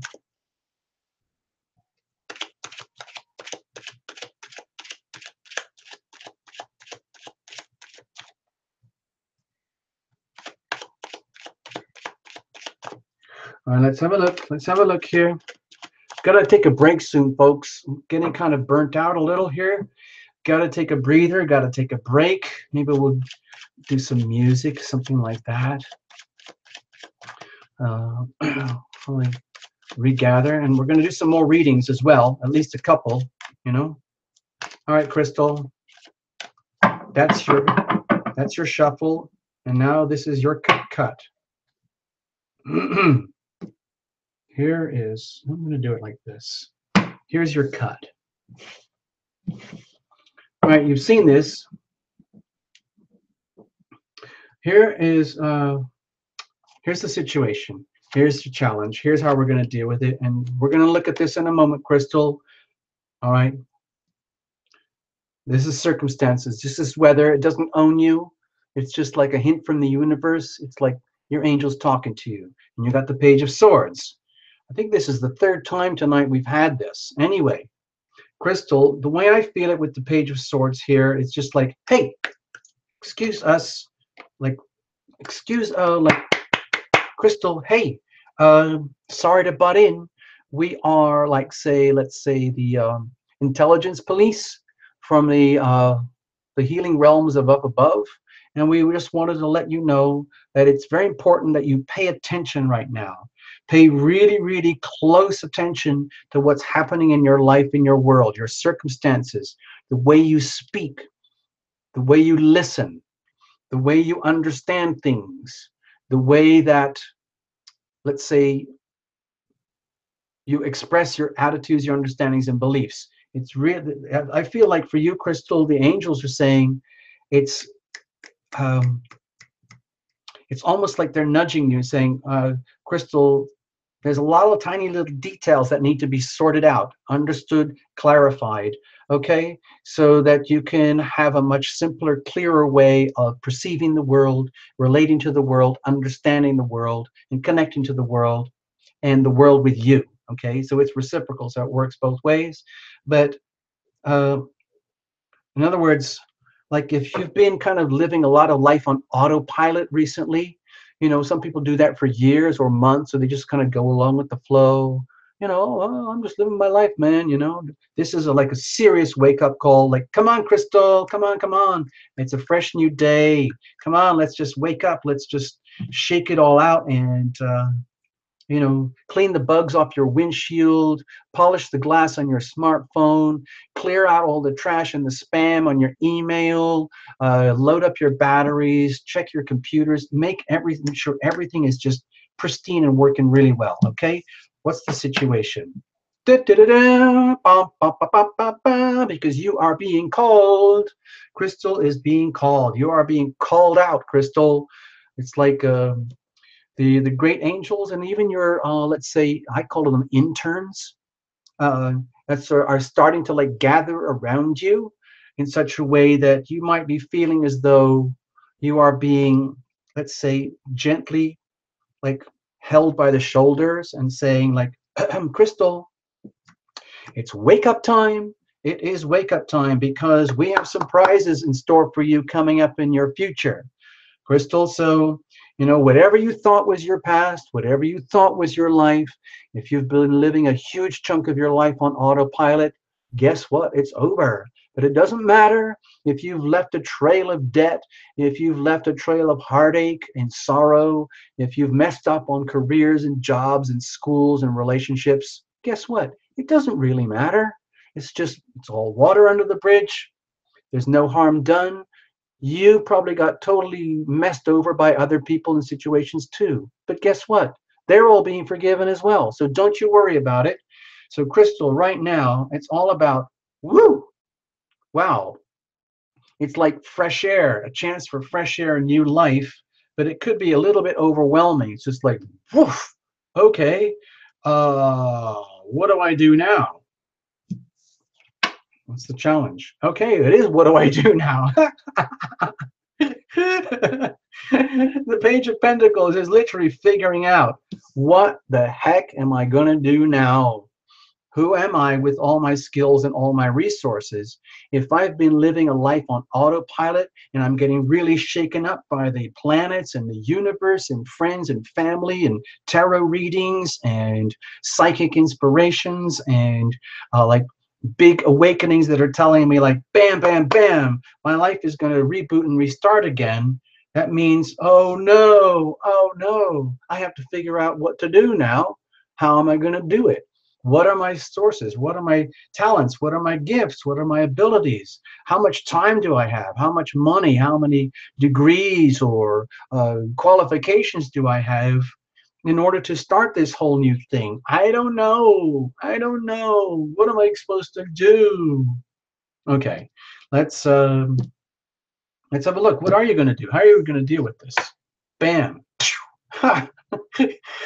Okay, Crystal, with the Knight of Wands here, this is all about like, well, the way I'm feeling it is that it's almost like you take the power of the Judgment card here, which is an incredibly liberating energy. It's almost like, it's just like you get a letter in the mail that says, guess what?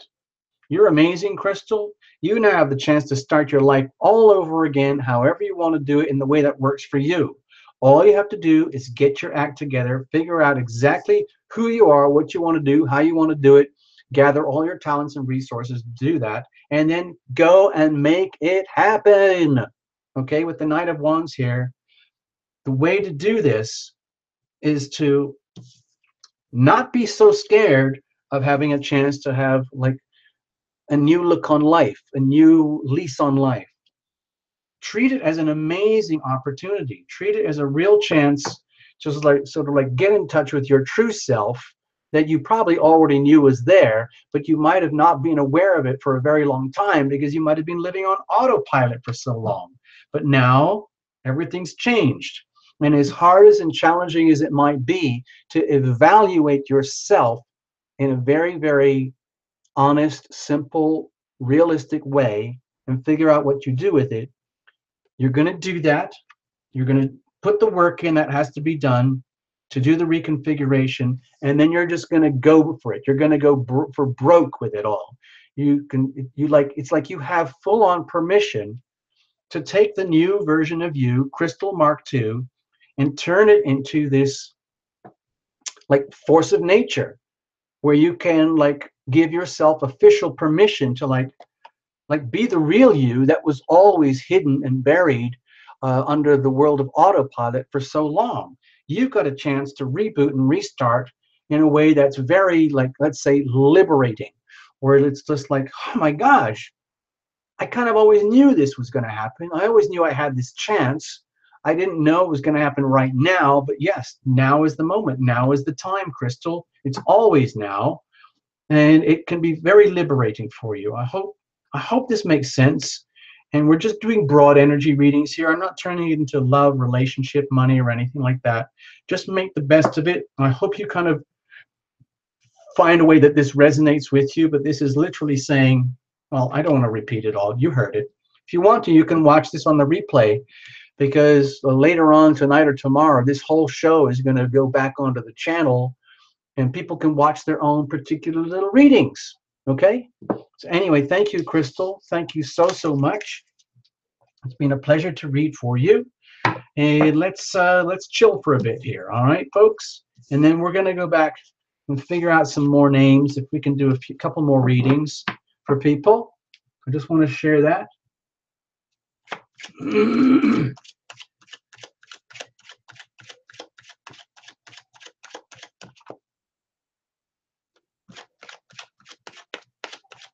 Crystal, I see that. I'm glad it does make some sense to you. Phew. Sometimes I worry, you know. Thank you, Christmas. Thank you. I will. I really am. I'm really going to take a chill pill right now. So give me a moment. I need to clean the deck. I'm going to put on some music. Have fun. I want to chill, relax a little bit.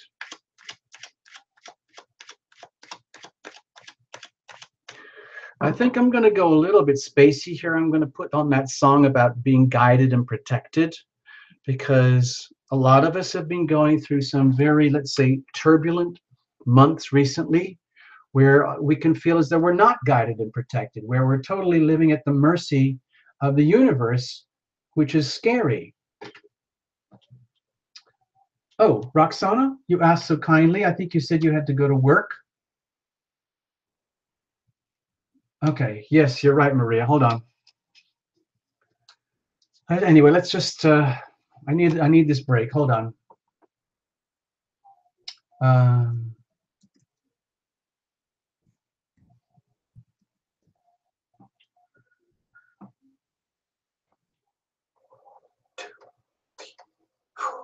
I am guided, I am protected, I am guided, I am protected, I am guided, I am protected, I am guided, I am protected, I am guided, I am protected, I am guided, I am protected, I am guided, I am protected, I am guided, I am protected.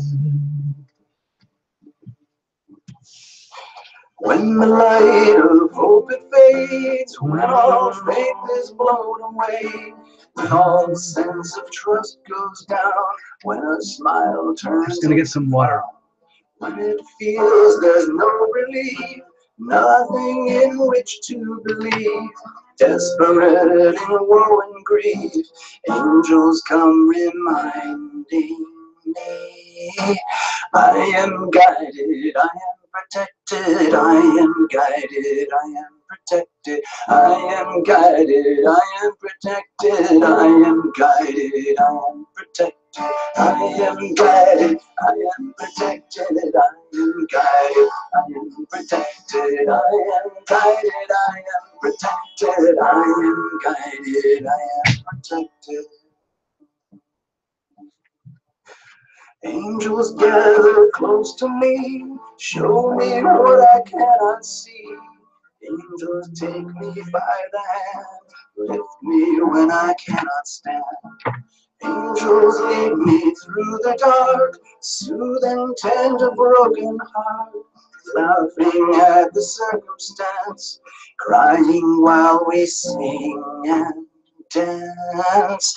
I am guided, I am protected, I am guided, I am protected, I am guided, I am protected, I am guided, I am protected, I am guided, I am protected, I am guided, I am protected, I am guided, I am protected, I am guided, I am protected, I am guided, I am protected, I am guided, I am protected, I am guided, I am protected, I am guided, I am protected.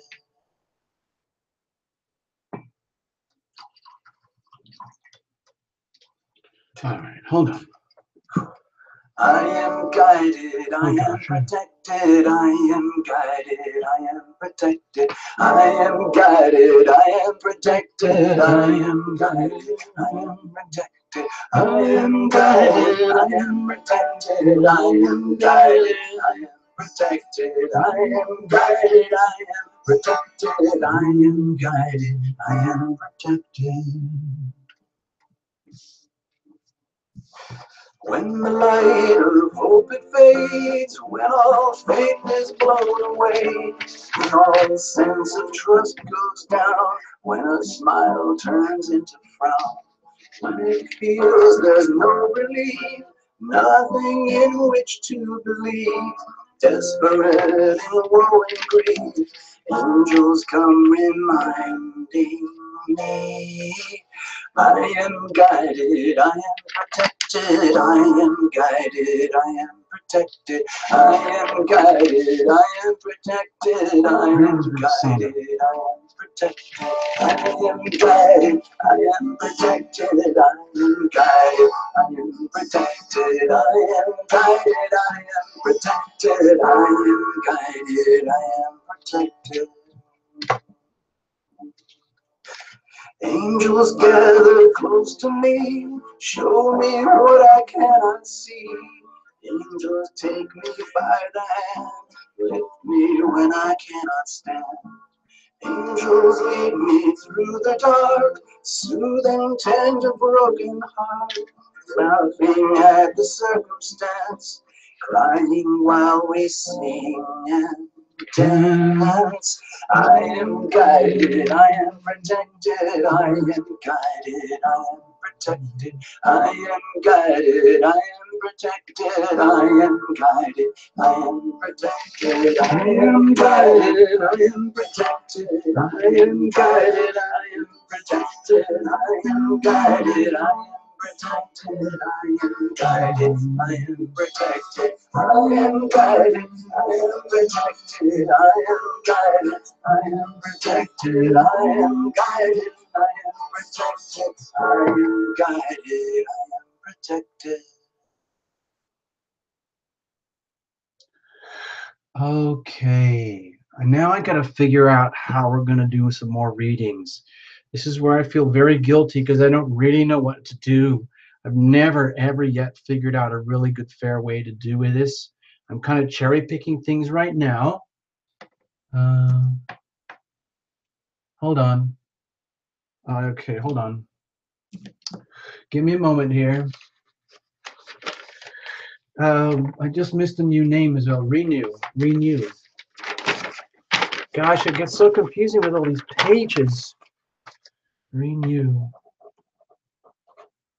You know, there's a thing called a lottery, which is sort of like a raffle.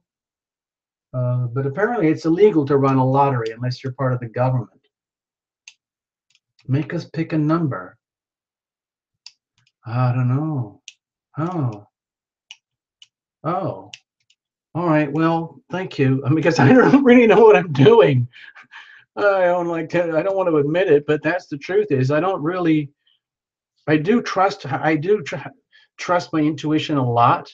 I tend to be highly empathic and things like that, and take it for granted. But I'm just like you guys. I have to figure out a way to live in a three-dimensional world. Sometimes it's very, very challenging. I have to tell you. You know what? If Bo Mila is still here, I'm going to read for Bo Mila.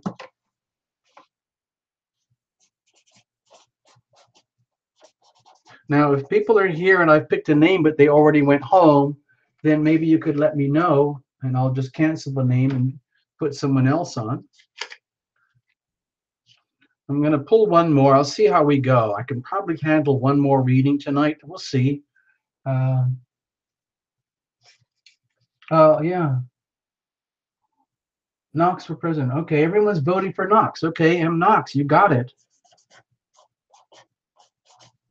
I don't know if we ever did a reading for you before, but you got one.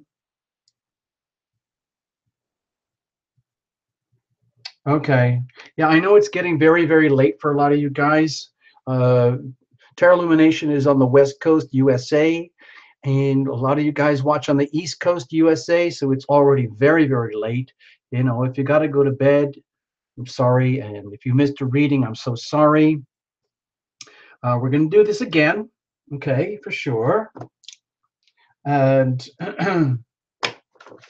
but right now, just for now, we're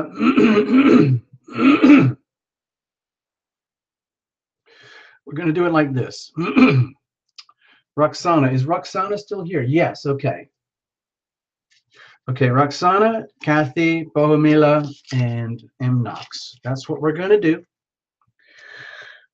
Looks like 4 readings. Terra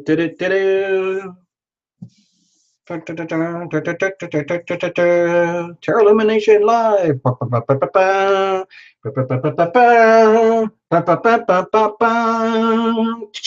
Yes. All right. So let's do it.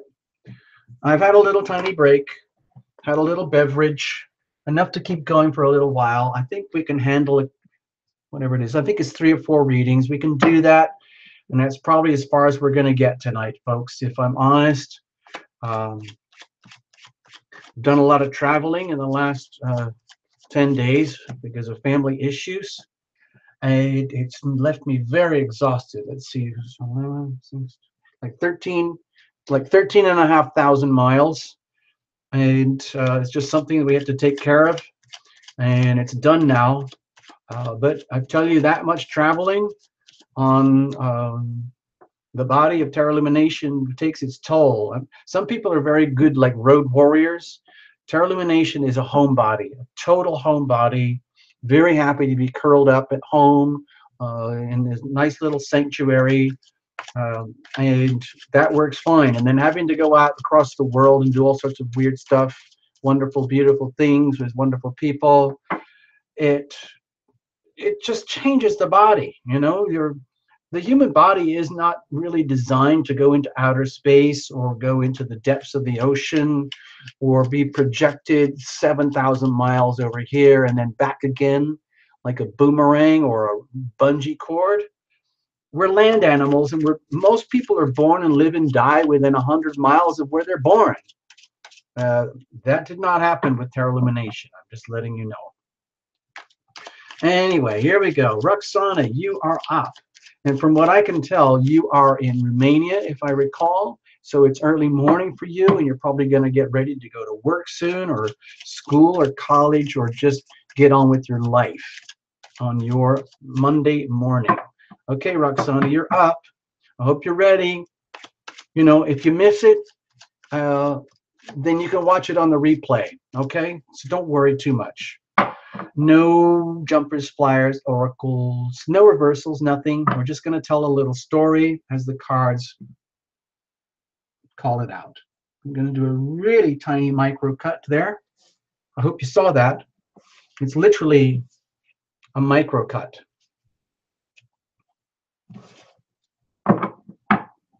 All right, here's the situation. Here's the challenge. Here's how we're going to deal with it. What's the weather like? Ta-da!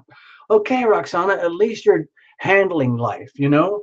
With the Two of Pentacles here, it's almost like it's an indication that my feeling is that you're doing a really good job. You're just, you know, doing what you have to do, and you're doing it really well. And even though, let's say there could be a lot of turbulence going on in your life in one form or another, maybe with work or career, relationships, friends, family, health, or whatever it is. You're doing a very, very good job of handling it, and your angels are just letting you know you're doing a super wonderful job, even if you don't think you are. Okay? And if you think you are, then you are. Okay? Just letting you know. So what's the situation? Whoa. Okay, well, Ruksana, we got the world here. So the situation might be, whether you like it or know it or not, a huge chapter in your life has essentially come to an end. Nothing wrong with that. People are born and they live and they die. People have careers and their careers are over. People go to school and then they graduate and that's all over. There's no going back. People sometimes get married, and once you're married, you're married. That's it. Sometimes you have a relationship. The first time you know, have a loving interaction with another person, there's no going back. You've done that. You've crossed the threshold, and there's no going back, whatever it might be. And so it might be one of those epic moments in your life, like a big era, a big chapter of your life has come to a close exactly at the same time as a new chapter in your life is beginning to unfold. And it's not like there's anything wrong with that or anything that anybody can do about it. It's very beautiful for what it is. So if you're feeling right now that in your life you are aware or not aware, but there's a big chapter that is basically completed and done, then it's done. And everything is exactly as it should be. All the tragedies, pains, and sorrows, and sufferings, and injustices that you might have had to endure for that big chunk of your life, that's exactly how it was supposed to be. Couldn't be any other way, because that's just the laws of physics. So the question is being able to accept that and understand that. Also, with all the beautiful stuff, all the wonders that you learned, absorbed, enjoyed, that was exactly as it should be too, because it can't be any other way. So the question is now, what is the challenge with all of this? Because it's the beginning and it's the end. Work, work, work, work, work, work. Money, money, money, money, money. I don't want to turn this into a work or a job reading or a money reading, Ruksana. I'm just trying to deal with energy, okay? So if you're feeling like right now you're juggling too much, like maybe this is almost overwhelming for you. Maybe you're doing a really good job at juggling things, but maybe you're juggling too much. Maybe the reality is that you're overworking and you're overdoing it, trying to understand and accept that one big chapter of your life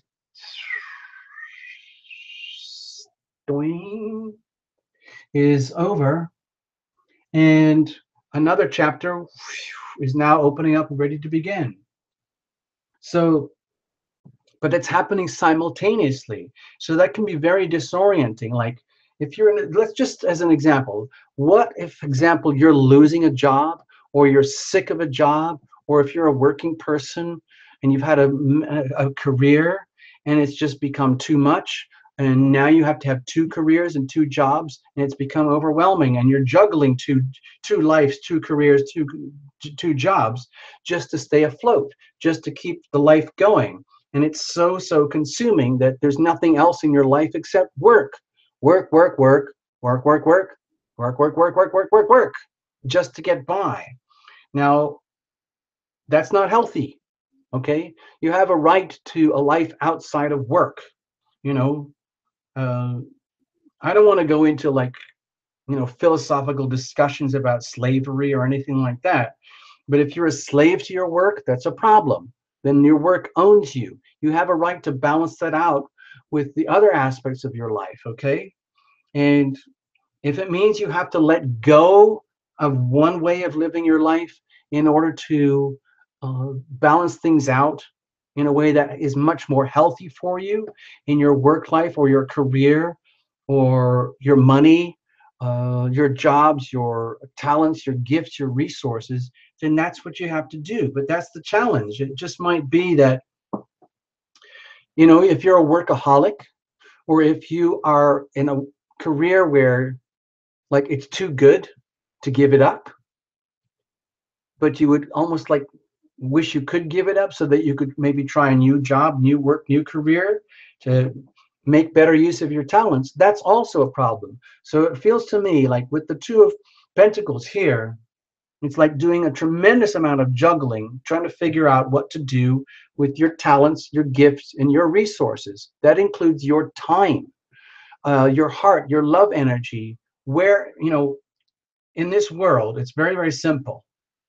Energy flows where attention goes. And if you're devoting and forcing all your time and energy into work and career and money, then that's fine for what it is. But it might be that you're neglecting anything and everything else to the point where that becomes a problem. It's almost like you would be stopping yourself from evolving, because this is a very, very powerful card of evolution. This card wants you to evolve.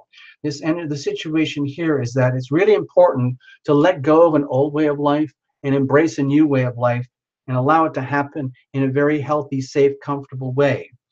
But you might be holding on to like your three-dimensional reality because you know that's what works.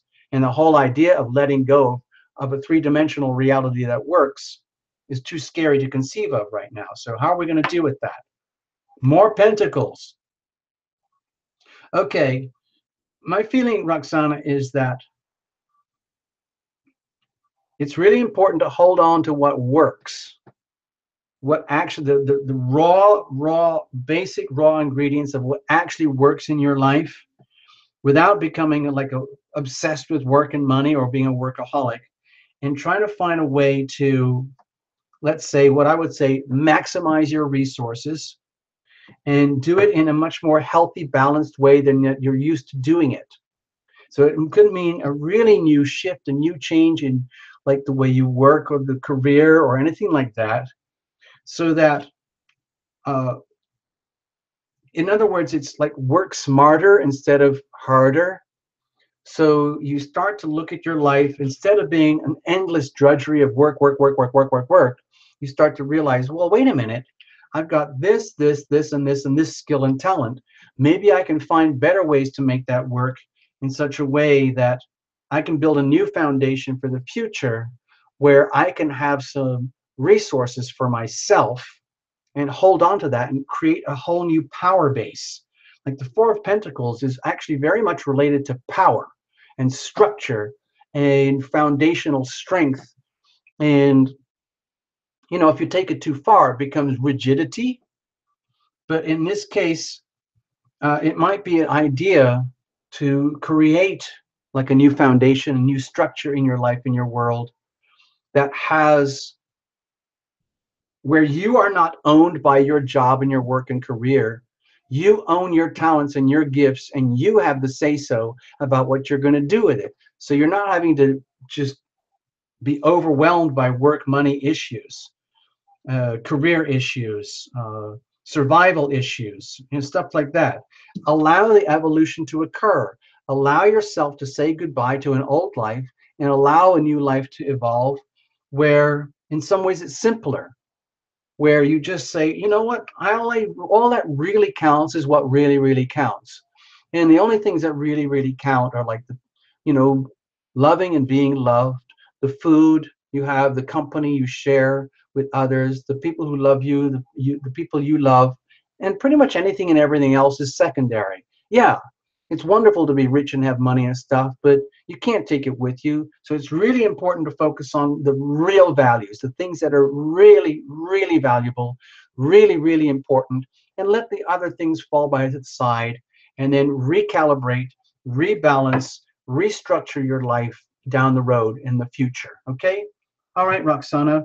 I hope I didn't scare you or touch on any nerves or freak you out with that one.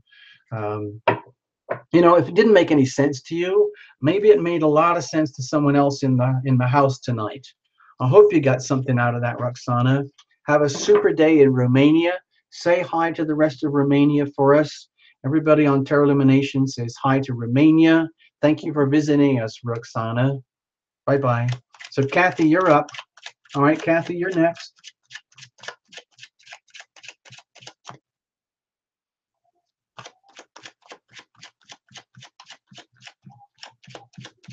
You're welcome, Ruksana. You're most welcome. Have a wonderful day. Don't overdo it. Stay balanced. 100% accurate. Thank you very much. That's what we do here at Lumination. Premium gasoline. That's what we offer here. The invisible magic pill. That's what we have. It's the same pill for everybody. It's the love pill. It's the healing power of love. That's what it is. Cathy, you're up. I hope you're still here, Cathy. Yes, there you are. I see you. All right, have a good one. All right, let's have a look. Cards are shuffled. We're going to cut. I bang the cards to clear them. I'm going to cut and then do another extreme super cut there. Like so and like so. Here's the situation. Here's the challenge. Here's how we're going to deal with it. Let's see. What's the circumstances? Look at that. How many times have we had this card tonight, people? You understand there is a resonating theme here tonight. It's all about reveal it to heal it, okay? Cathy, this is the same situation here with you. It's very, very important to treat your circumstances in your environment and like the signals from the great beyond, messages from heaven, your angels, you know, sitting on your shoulder, tapping you there, whispering in your ear, saying, Cathy, Cathy, Cathy. It's very, very important to acknowledge this, recognize this, that if you are suffering from these anxieties and worries and stresses, it's important to admit it and then take some time to identify that. That's all we're saying as your angels, okay? And then once you name it and you put it in words, it doesn't own you anymore. You can now look at it as a thing that's out there. Okay, that's an anxiety called this. That's a stress called that. That's a problem called that. That's a nightmare called this. Oh, now I get it. It isn't just a pile of fear. It's identifiable matter which can be healed. All right, what's the situation? Transformational healing. Da, da, da, da. No going back with this one, Cathy.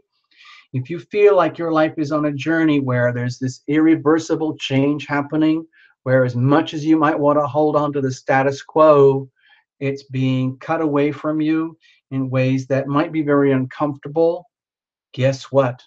That's the best possible thing that could happen to you right now. If you feel like there's a tremendous number of stressors and anxieties coming to the surface that are just almost overwhelming you in your world, and it's being brought to your attention, it's very, very important that this is happening right now and that you accept this and allow this to happen, because this is really, really good news, okay? Cathy, this is really good. This is like the energy of transformational healing moving into your life. This is vibrational frequency healing at the highest levels, where it's like, you know those lawn care guys who have those trimmers that go and they just start cutting away the weeds, and you wish they would go away, and they're everywhere, especially in summertime, and you wish they would go away, but they're actually doing everybody a favor. They're clearing everything up. They're clearing away the weeds and the overgrowth that are actually suffocating and unhealthy for you and allowing new growth to occur. So if you feel as though somebody is out there in your world with some kind of weed whacker going, ripping everything apart that you might have held very dearly, then just please let it go. Please release it. Please understand that that's just routine. That's the healing power of love in action. That's what the healing power of love does. It comes in and does what it has to do. And if it means that, oh, Cathy needs a trim, Cathy needs some weeding, Cathy needs some fertilizing, Cathy needs a shake-up, we got to rip away all this stuff, it's getting in the way, go for it, guys.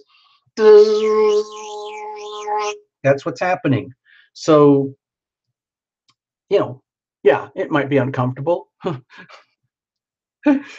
it's okay. It's meant to be. It's a major arcana. Can't help it. You can't stop it. What's the challenge with this? Okay, the fear of moving on. Do you see what happens, Cathy? How we become so fond, we become so in love with our anxieties. Sometimes we become so bonded and attached to our anxieties, our stresses, that's who we become. We identify. When we identify with our anxieties, like let's say you go to school or the office or the work or your home or family, or you come home from work to your family and you say, oh my God, this and this and this and this happened. Or you go to work coming from a very stressful situation in the family, and you say, oh, this and this and this happened at work. So everything's kind of a big mess. All your work issues are being dumped at home. All your domestic issues are being dumped off at work, and nothing is being healed. When you've got issues with the relationship, you fix them with the relationship. When you've got an issue with work, you fix it at work. When you've got an issue with love, you deal with the love relationship. And when you deal with issue with money, you deal with it at the bank. You don't take it out on someone here or whatever. And so with this kind of like cleanup campaign that's going on here, the fear might be letting go, because you might be, Cathy, you might be just one of the people where you get so consumed with your problems that you don't know anything else. It's just like my whole life is just one big pile of issues. And the whole idea of letting go of the issues and moving into peaceful waters and bringing with you the things that actually do work, that can be a problem, because then you feel as if like, well, wait a minute, who am I? Who am I without my problems? Who am I without my issues? Oh no, oh no, oh no. The reality is your soul wants to heal and leave behind all the pain and the drama or whatever it is. The soul wants to heal and move on and go to peaceful waters with much simpler, clearer perceptions and attitudes about what works. But the problem is that you might be very frightened of that. You might be frightened of healing, frightened of moving on, frightened of facing and confronting all these issues that need to be dealt with, because you can feel a tremendous sense of void when you've been healed. Like, oh my God, who am I now that I'm healed? Uh-oh, this feels totally weird. They say better the devil you know. In other words, oh, I just want to go back. Give me all my anxieties again. Giving me all my stress again, because at least I know what it is. No, no, no, no, no, Cathy, it's not an option. How are we going to deal with this? Okay.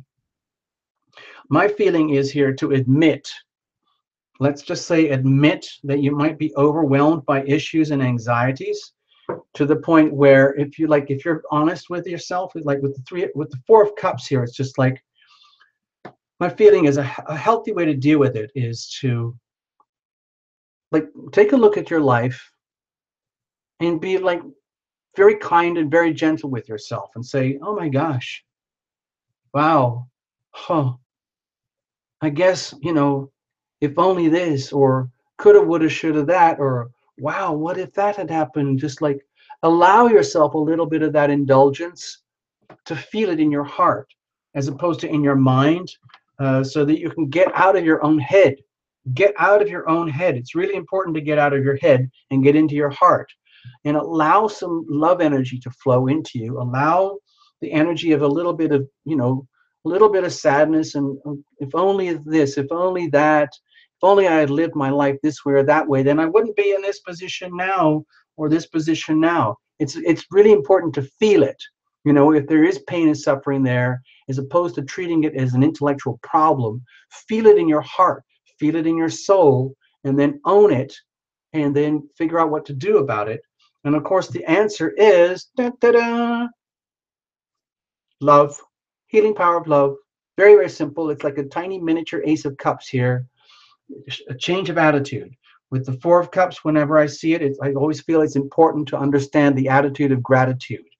So, Cathy, in order to allow the transformational healing to occur, in order to assuage the fear of moving on and losing your sense of identity through the healing process, it's really, really important to understand that it's okay to change. It's okay to shift, change the attitude, make a deliberate choice to focus on the love, focus on the solution, focus on receiving love, being worthy, being loving, loving yourself first.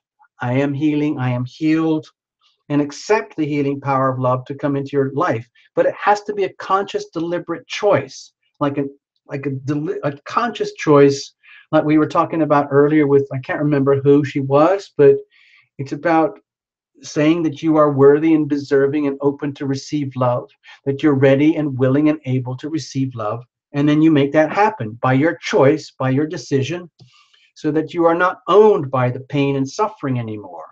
So that you allow yourself to heal and receive the love that you deserve. Okay? I know I'm kind of like, I don't want to sound like a bully or I'm forcing this or anything, but that's what I'm feeling here for you. Okay, Cathy? So um, I hope you get something out of that. I'm just giving you my story as I feel it for you, Cathy, and that you get something out of it. And I hope I didn't touch any nerves, hurt your feelings. All right? Don't be scared. Don't be scared. You know, you'll be fine. Okay, I'm putting the cards back together. We're going to read for Bo Mila and then M Knox. Okay, we got 2 more readings. After that, I'm probably going to be burned out, if I'm honest, people. So, oh, cool. I'm glad you got that, something out of it. Cool. See, you're getting a lot of support, Cathy. Other people understand your situation because probably a lot of other people have had to deal with the same thing. So you can kind of get that like big group hug love support thing that you need. It's okay. It's okay to receive love. It might be very weird for you. It might feel weird, like if you're used to living in your mind the whole time with all those swords cards. Wake up to a whole new way of being. Transformational vibrational energy healing can really start to open up your heart to receive love. And that's the ultimate prescription. That's the ultimate medicine. Okay? All right, Bo Mila, next. You're up.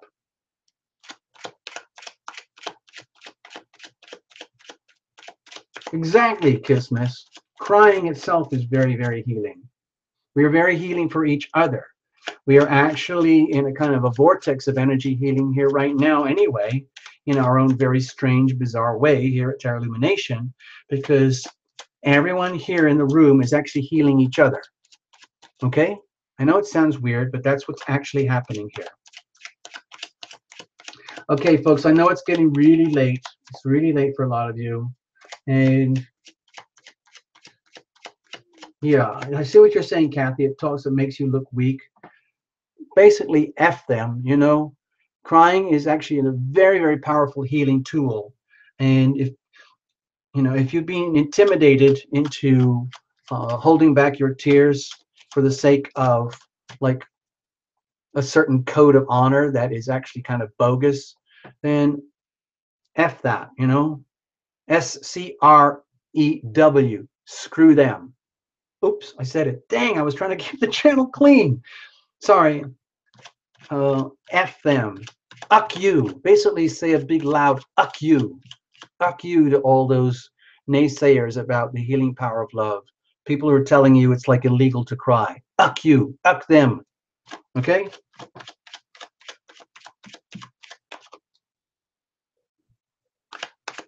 Steve Stanley's in the house, people. Steve Stanley's in the house. Wakey, wakey. Saw you. Got you. All right. Bo Mila, here we go. I hope you're still here.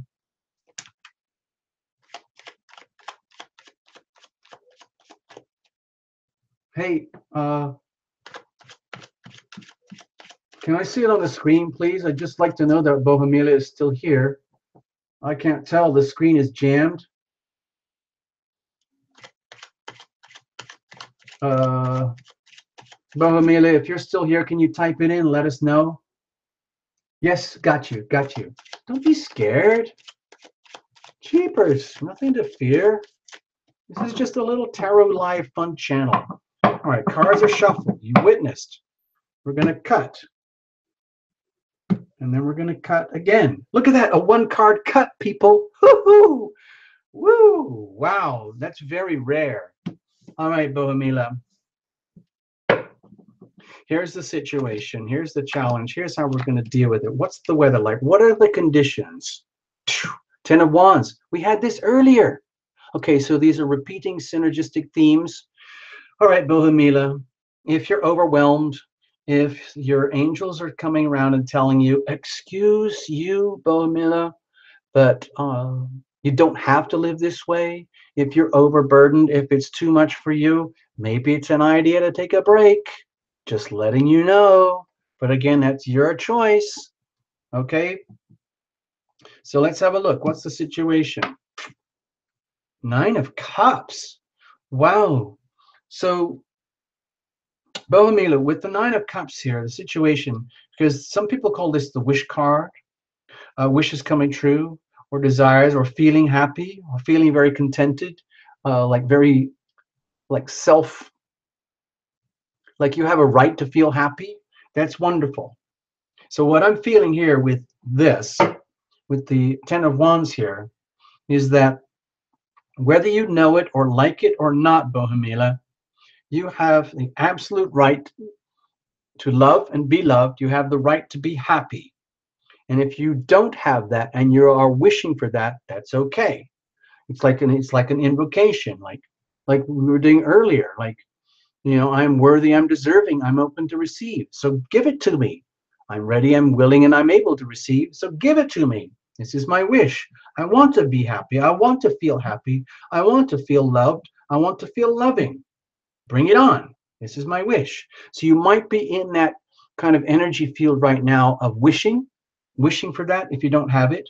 Or if you do have it, you might be kind of like celebrating or gloating a little bit, like, wow.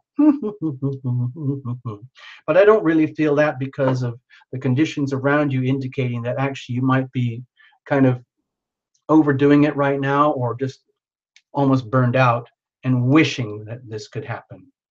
So whether this is love, relationships, family, home, health, career, school, spirituality, whatever it is, it's okay to wish and want and desire, because where would any of us be without that? You have to want it.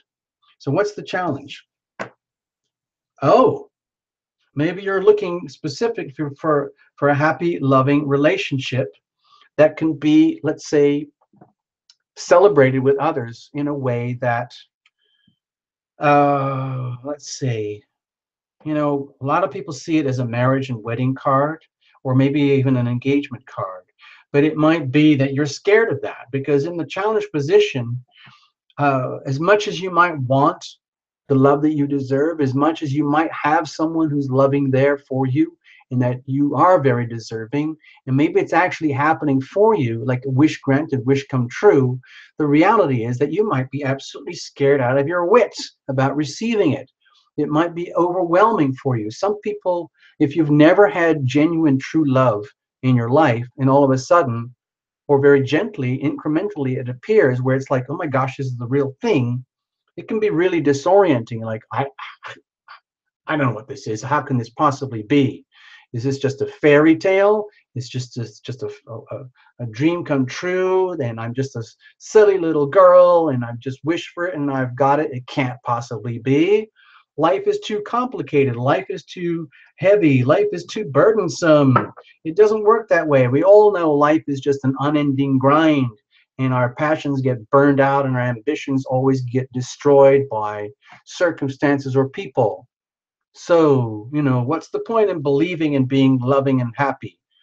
And so you might be absolutely terrified of that. You might be absolutely terrified of being happy, of being in a situation where you could share your abundance and like happiness and love with other people, especially if it means like bonding with another person or within a group of people, or coming into your own, so to speak, coming into your own, loving yourself to the point where you can embrace yourself and love yourself enough to where you can go out there and share it with others in a way that's kind of formal, almost like a coming out party or like a graduation party for Bo Mila, coming into like, wow, this is really it. I really am this awesome. I really do have a right to celebrate, but you might be terrified of that, okay? Because you might not think you deserve it. Maybe because of your upbringing or your conditioning, or because you've just been slogging away at what you thought was life on autopilot, and discovering that there's a whole new way to live life that includes love in the very simplest terms. Love is as love does. and you might have been practicing, and now it's starting to work, and it's, oh my gosh, oh, I never knew it would be like this. Uh-oh. Oh no. All right, let's have a look. How are you going to deal with that? Oh my gosh.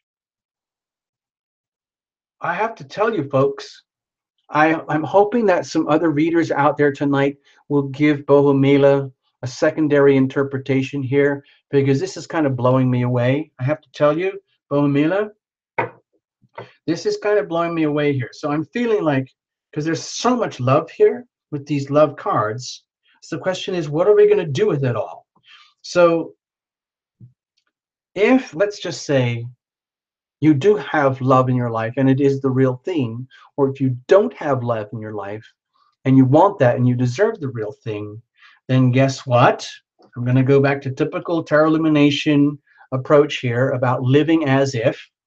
How are you going to handle this? If you're really, really scared that love will ever happen, love will ever come to you, or whether you'll ever have that wonderful relationship or that engagement or that marriage or that formal declaration of awesomeness where you can celebrate that with others, where they appreciate you and you appreciate them and you share it all with everyone. If you're scared of all that happening, then it's like with the Ten of Cups here, it's so important to see how different are these energies. You know, in other words, you could almost be your own worst enemy, Bo Mila. You could be someone who is like very noble, very passionate, very hardworking, very ambitious, very capable, and very honorable. And you've been doing everything according to the book, like you've been expected to do, either by friends, family, or grooming, or upbringing, or conditioning. But it's just all too much because there's no heart here. And instead, we're saying, how about living your life as the 10 of whatever from the position of love, where you love yourself first, where you allow yourself to love and be loved first of all, loving yourself more than anyone or anything, more than the need to please others. In other words, where you're not just, you know, living as if, living according to expectations, living according to appearances, or living according to demands and pressures that might have been put upon you for a long time, and instead awarding yourself permission to say, wait a minute, I deserve to be happy from the inside out, not according to what was determined for me from the outside in. Thank you very much. I am loving, I am loved. I want to have all that happiness. I deserve it, but I have to claim it. I have to state that I am worthy and I'm deserving. And gosh, this is a repeating theme tonight. It's about owning it.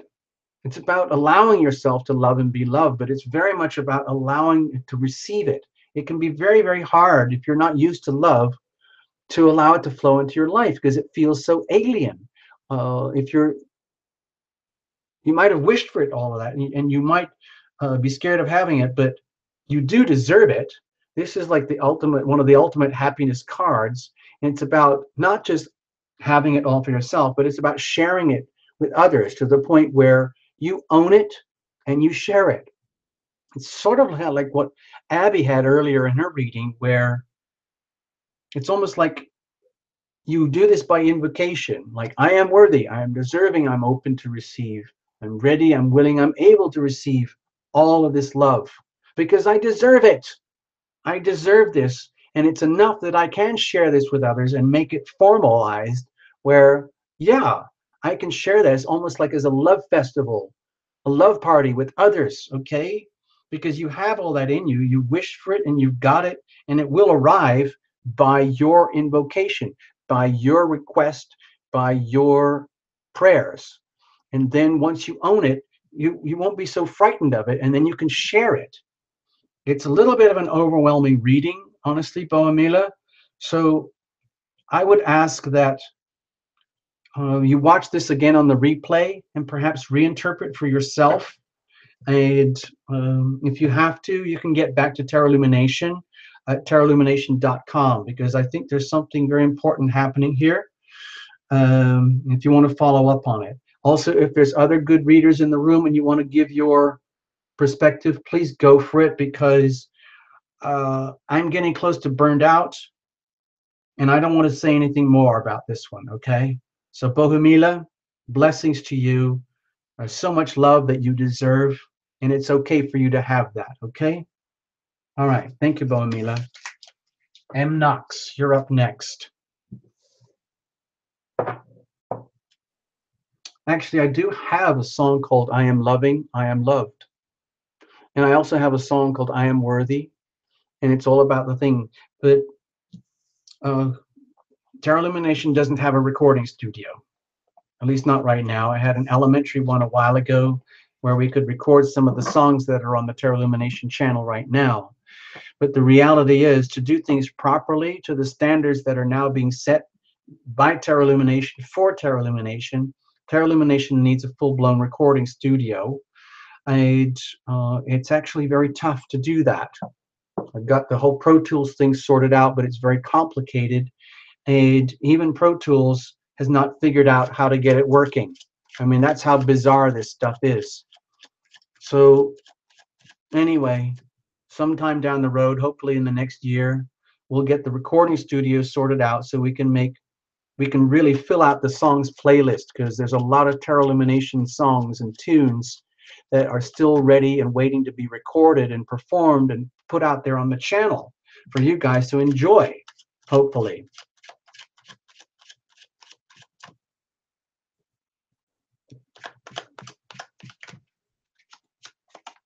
All right, M Knox.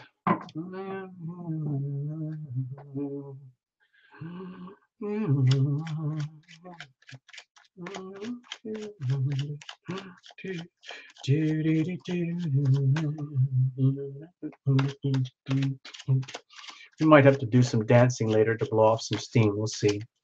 All right, M Knox. Cards are shuffled. Shuffle, shuffle, shuffle, shuffle, shuffle, shuffle, shuffle, shuffle. I need a little beverage. Excuse me.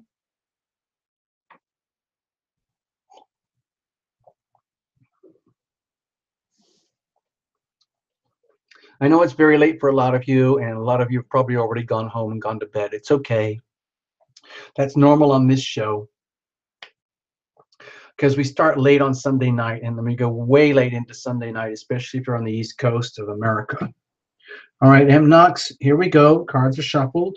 We're going to cut, and we're going to cut again very delicately, trying to break up the spells on the cards so that, well, we don't do spells, but so that the cards are very pristine when we pull them. Here's the situation. Here's the challenge. Here's how we're going to deal with it. What's going on in the environment? Da-da-da-da. Okay. My feeling with the Six of Wands here, M Knox, is that if you're not aware of it, you're actually in kind of a good position. You might be one of those people who's not aware of their own awesomeness. Okay? It happens very, very frequently. And all this, to me, all this feels like it's saying is that, dear M Knox, please, please, please give yourself a break. Please understand that you're absolutely awesome. Okay? You deserve to be celebrated. You deserve to feel like a winner. And if you don't, then we need to take care of this right now. And if you can just imagine that you have your own private personal group of guardian angels, and they're always there ready for you. And some people have interns, some people have like a few, some people have clusters, whatever it is. All I'm sensing here for you, M Knox, is that your own particular little angel family, your own particular angel group is just there, just being very, very kind of like, you know, you're just hanging around saying, listen, you know, you're okay as you are, but seriously, you need to give yourself a break. Like, understand how awesome you are, because you might have forgotten, because you might just take it all for granted. There's no indication here that you're exploiting your awesomeness or trying to abuse the power of your own awesomeness. It's more to do with, like, you might be like a Sleeping Beauty type character where you're just not aware of your own awesomeness, and it's about time you realized. Okay? Because it's a shame to waste it. You're not allowed to waste that awesomeness.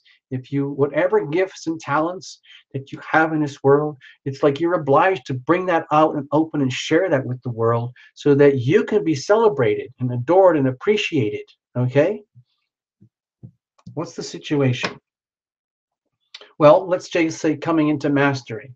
Let's just say that deep down inside, I want to treat this as energy rather than a person. I hope you don't mind, M Knox.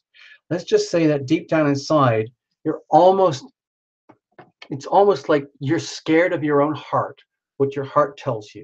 You're terrified of, like, it's almost like being like, you know, have you seen those little videos about newborn birds, newborn hummingbirds, newborn eagles, newborn babies of all kinds, where they are literally, they don't know who they are or what they are yet.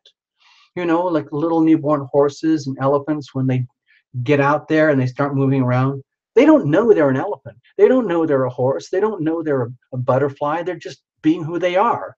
But it's very, very pure and raw and innocent at that time. And they don't know that eventually they're going to grow up and mature and turn into this more like substantial being that has full sovereignty of self. But it takes time. So what I'm feeling, M Knox, is that you're in a situation where it's like you're growing into, it's like, it's really, really important to realize that, how to put it, try to put this in a way where it makes sense, like as a story. What I'm feeling here, M Knox, is that you might be very, very sensitive as a person to heart energy, the emotions, your feelings, to the point where it could almost feel like it's unending turbulence. And are you ever going to attain mastery and control of this? So you own your heart energy. You're not at the mercy of other people's pains or sorrows or joys or ecstasy or anything like that. So, you know, because you could be one of those people, if you're highly, highly intuitive or highly, highly empathic, and like if you're in a room full of happy people, all of a sudden you become hysterically happy. But then if you walk into a room of miserable people, you're suddenly miserable. That's kind of a very, very, it's almost like a dangerous way to live, because then you're extremely vulnerable. And it's so important to have ownership over this energy so that you are not vulnerable to the emotional currents. It's okay to feel and have a very rich and open emotional life and heart experience and have massive amounts of loving energy flow through your body. But it's important also to own it so that it doesn't own you. You're not a victim of the emotional currents. So like if you're very empathic or you're very compassionate, for example, you don't become victimized or exploited because of that. You have to own it and manage it as like the sovereign empire ruler of that energy, because it's very, very powerful energy and it's not to be wasted or exploited. So that, like, if you are the owner of a very big, fat, rich heart, you're not just giving it away like it's just, you know, what's, like you're not even aware you're doing it. It's very important to understand the value of this and take the sovereignty, take the ownership, and be very judicious in how you represent and carry yourself in the world as someone who has a lot of, let's say, emotional content, big heart content that needs a lot of, let's say, ownership and management, so that it's not just a big wishy, fluttery mess like the little babies we were talking about. In other words, it's very important now, this situation, it's very important to recognize your own awesomeness and rise up to that awesomeness. That's the situation. It's like maybe you're already working on it, but there's still a way to go. So what's the challenge? Okay, it's an internal battle. Let's say you're in conflict with yourself, okay, to the point where maybe you don't believe in yourself. Maybe you think like, well, I don't deserve that. Why should I do that? Maybe you're like super, super shy. Maybe you're super, super humble, super, super kind and generous and stuff. Like, oh, there's no, I can't go around lording it above others, telling them how loving I am and how blessed I am with so much love in my life, and that I'm so awesome with this and that. And you might be struggling with that. You might have been born and lived live in a way and condition in a way that the only way to conduct yourself is with absolute uh, humility to the point of total self-sacrifice and martyrdom. What use is that to anybody? That means all you're doing is depleting yourself, depleting yourself, depleting yourself to the point where you're, you know, utterly depleted. That's that's not good. That's not self-loving.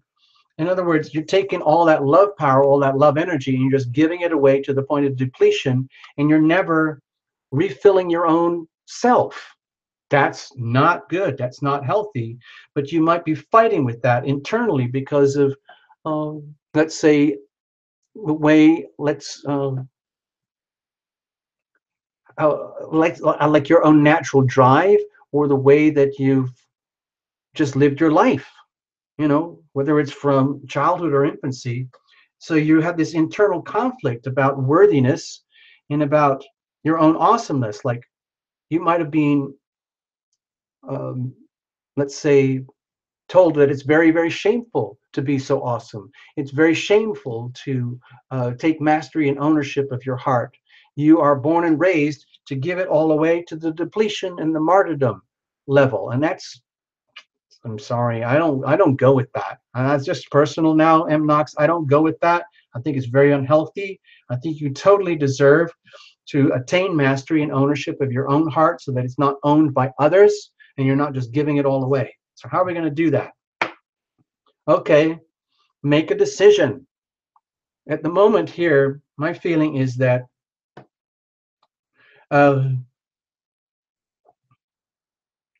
okay, let's just say you already understand what we're talking about here. And right now you're in the position of deciding not to decide.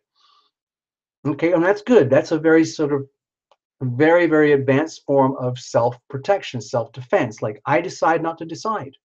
I'm not going to decide anything. And that's a decision. It's a decision to decide not to decide. Okay, I don't want to confuse you, but that's what it is. And all I'm feeling here is that it's very, very important to make a decision to, let's say, acknowledge your own awesomeness, because that is a decision too. Okay, I don't want to, God, I'm getting carried away here. I've got to stop. This is going to be my last reading. I can't handle it anymore. I'm getting like sucked into it and personalizing it. It's really important, M Knox, that you make a decision. Instead of avoiding the decision, you make a very deliberate, concrete decision to acknowledge your own awesomeness and allow yourself to, let's say, mature when it comes to owning that heart energy, so that you don't fight about it anymore. In other words, you're going to take charge. You're going to take ownership of your life. You're not going to let anybody or anything outside of you own you or use their passions and ambitions and desires for you, dominate you. No, you are going to be the achiever, the winner, and the leader in this, where you're going to own it. You're going to own the healing power of love inside of you. That is your right and obligation and duty, but it's by decision. Okay? Nothing spiritual or magical here, nothing to do with astrology or tarot. It's making a decision. Okay? Gosh, I got so tough on you, M Knox. I'm sorry, I didn't mean to, but whew. Okay, if anybody needs a reinterpretation of that, please do it on the chat on the screen, because I'm burned out. Can't do it anymore. Done for tonight. Thank you, M Knox. I hope I didn't freak you out or scare you. You're awesome. Don't forget it. And you have a right to be that way. All right. Thank you, M Knox. So I'm going to leave it at that for the readings.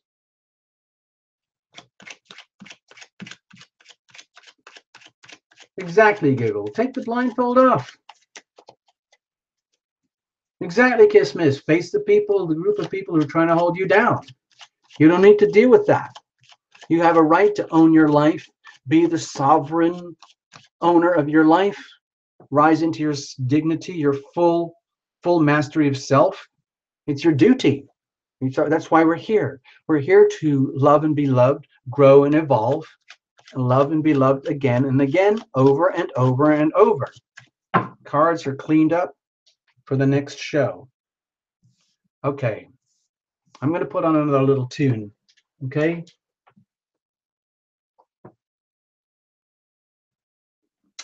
So let's have a look.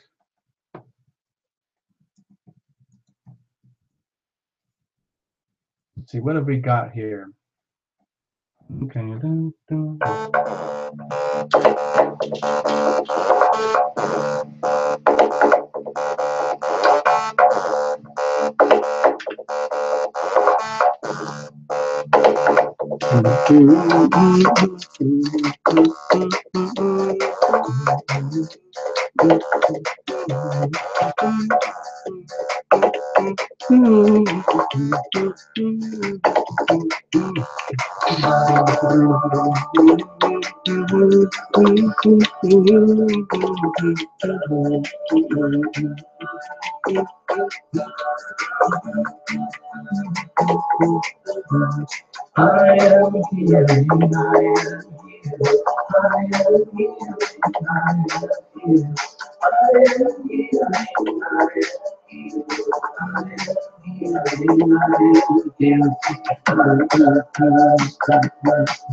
What's up, man?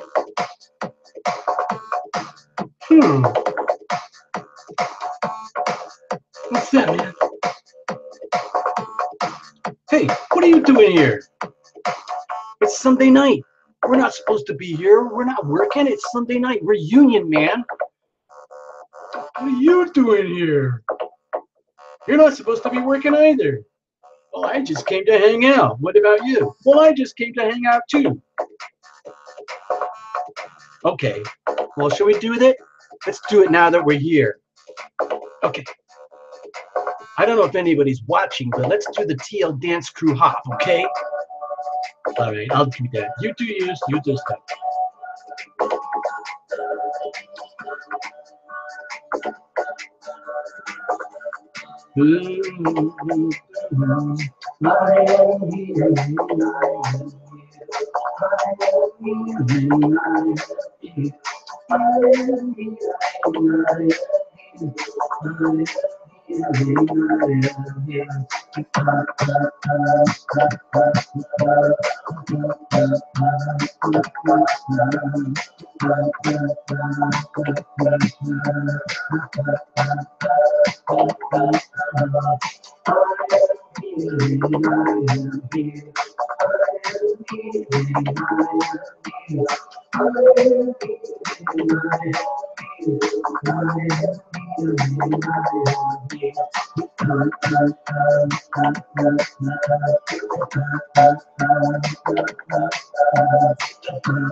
Uh-oh.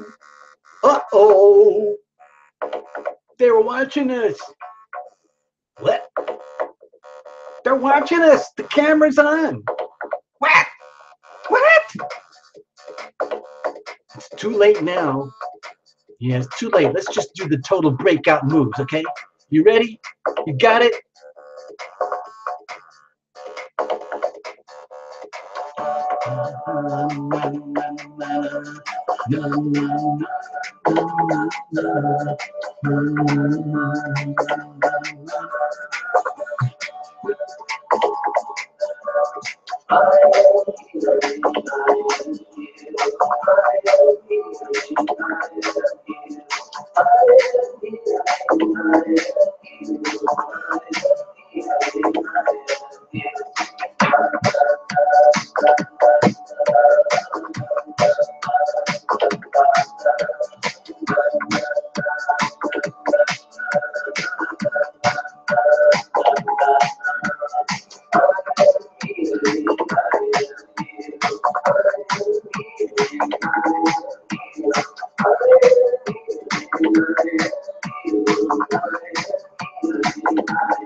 Okay, what's going on? What's a minute? Wait a minute. Hold on. Stop the music. Stop the music, guys. What are you doing here? What are you doing here? What are you doing here? Hold on. Hold on. What happened there? What's I go away for a break and those crew guys come on set. It's Sunday night. These guys are a union crew, you know. They're not supposed to be here. Union rules state that there's no work on Sunday nights, okay? I guess they must have busted in through the security gates around the back of the sound stage, you know. So I'm sorry about that, people. I don't know what to tell you. I'm really, really sorry about this. This should not be here. I'm sorry, they got carried away. Yes, correct. Technical difficulties. That's what they call it in the industry. All right, so let's do something more respectable here. You know, sometimes those crew guys, they get really carried away. It's a tough week, and maybe they just like to go crazy on the weekends. And I don't have any control over their personal lives, okay? Let's just chill out for a little bit, us, the rest of us, okay? We're just gonna have a little bit of fun here. Oh, yeah, Sharone, if you gotta go, you gotta go. You gotta go. Yeah, I'm going to put on a nice soothing song because I need to chill out myself, okay? I hope you don't mind, people. This is another little song that Lumination wrote just for fun, just for love, for healing, and to be happy.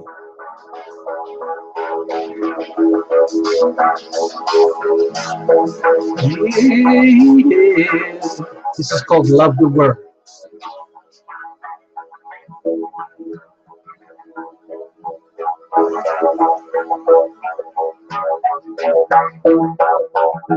Say the word, say the word, dance the word, say the word, praise the word, heal the word, love the word, live the word, vibrate the word. Shake the word of the word. Breathe the word. Whisper the word. Sign the word. Love the word. Sing it out. Sing the word. Chant the word. Speak the word. Dance the word. Sing the word, praise the word, heal the word, love the word, live the word, fight the word, shake the word, hug the word, breathe the word, sign the word. Love the word, sing out the word, chant the word, speak the word, dance the word, say the word, praise the word, feel the word, love the word, say the word, like the word.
Sing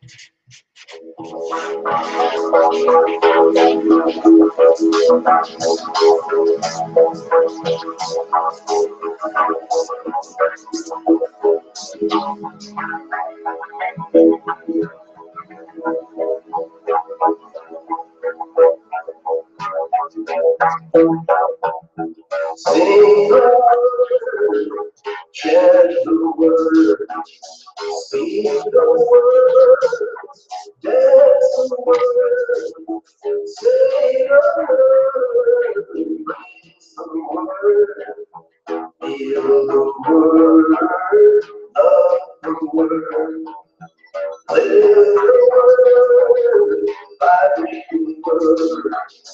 Shake the word, hug the word, breathe the word,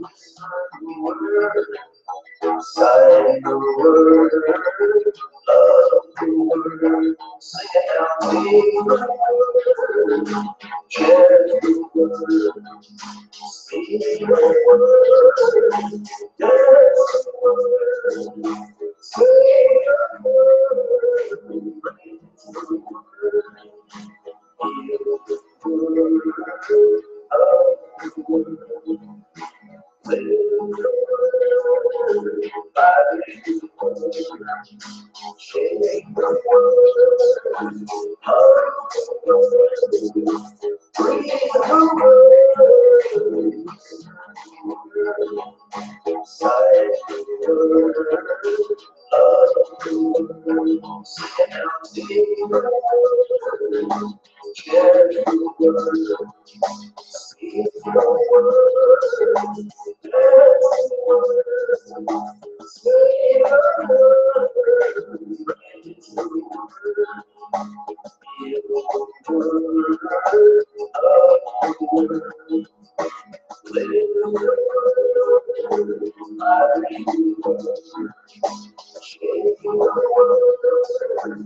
Okay, everybody, good night. It's been lovely having you here. Welcome to the campfire. Good night from the campfire. It's all about the healing power of love. Bring it into your body from up above, by invitation, by your decision. Okay? So we'll see you again soon.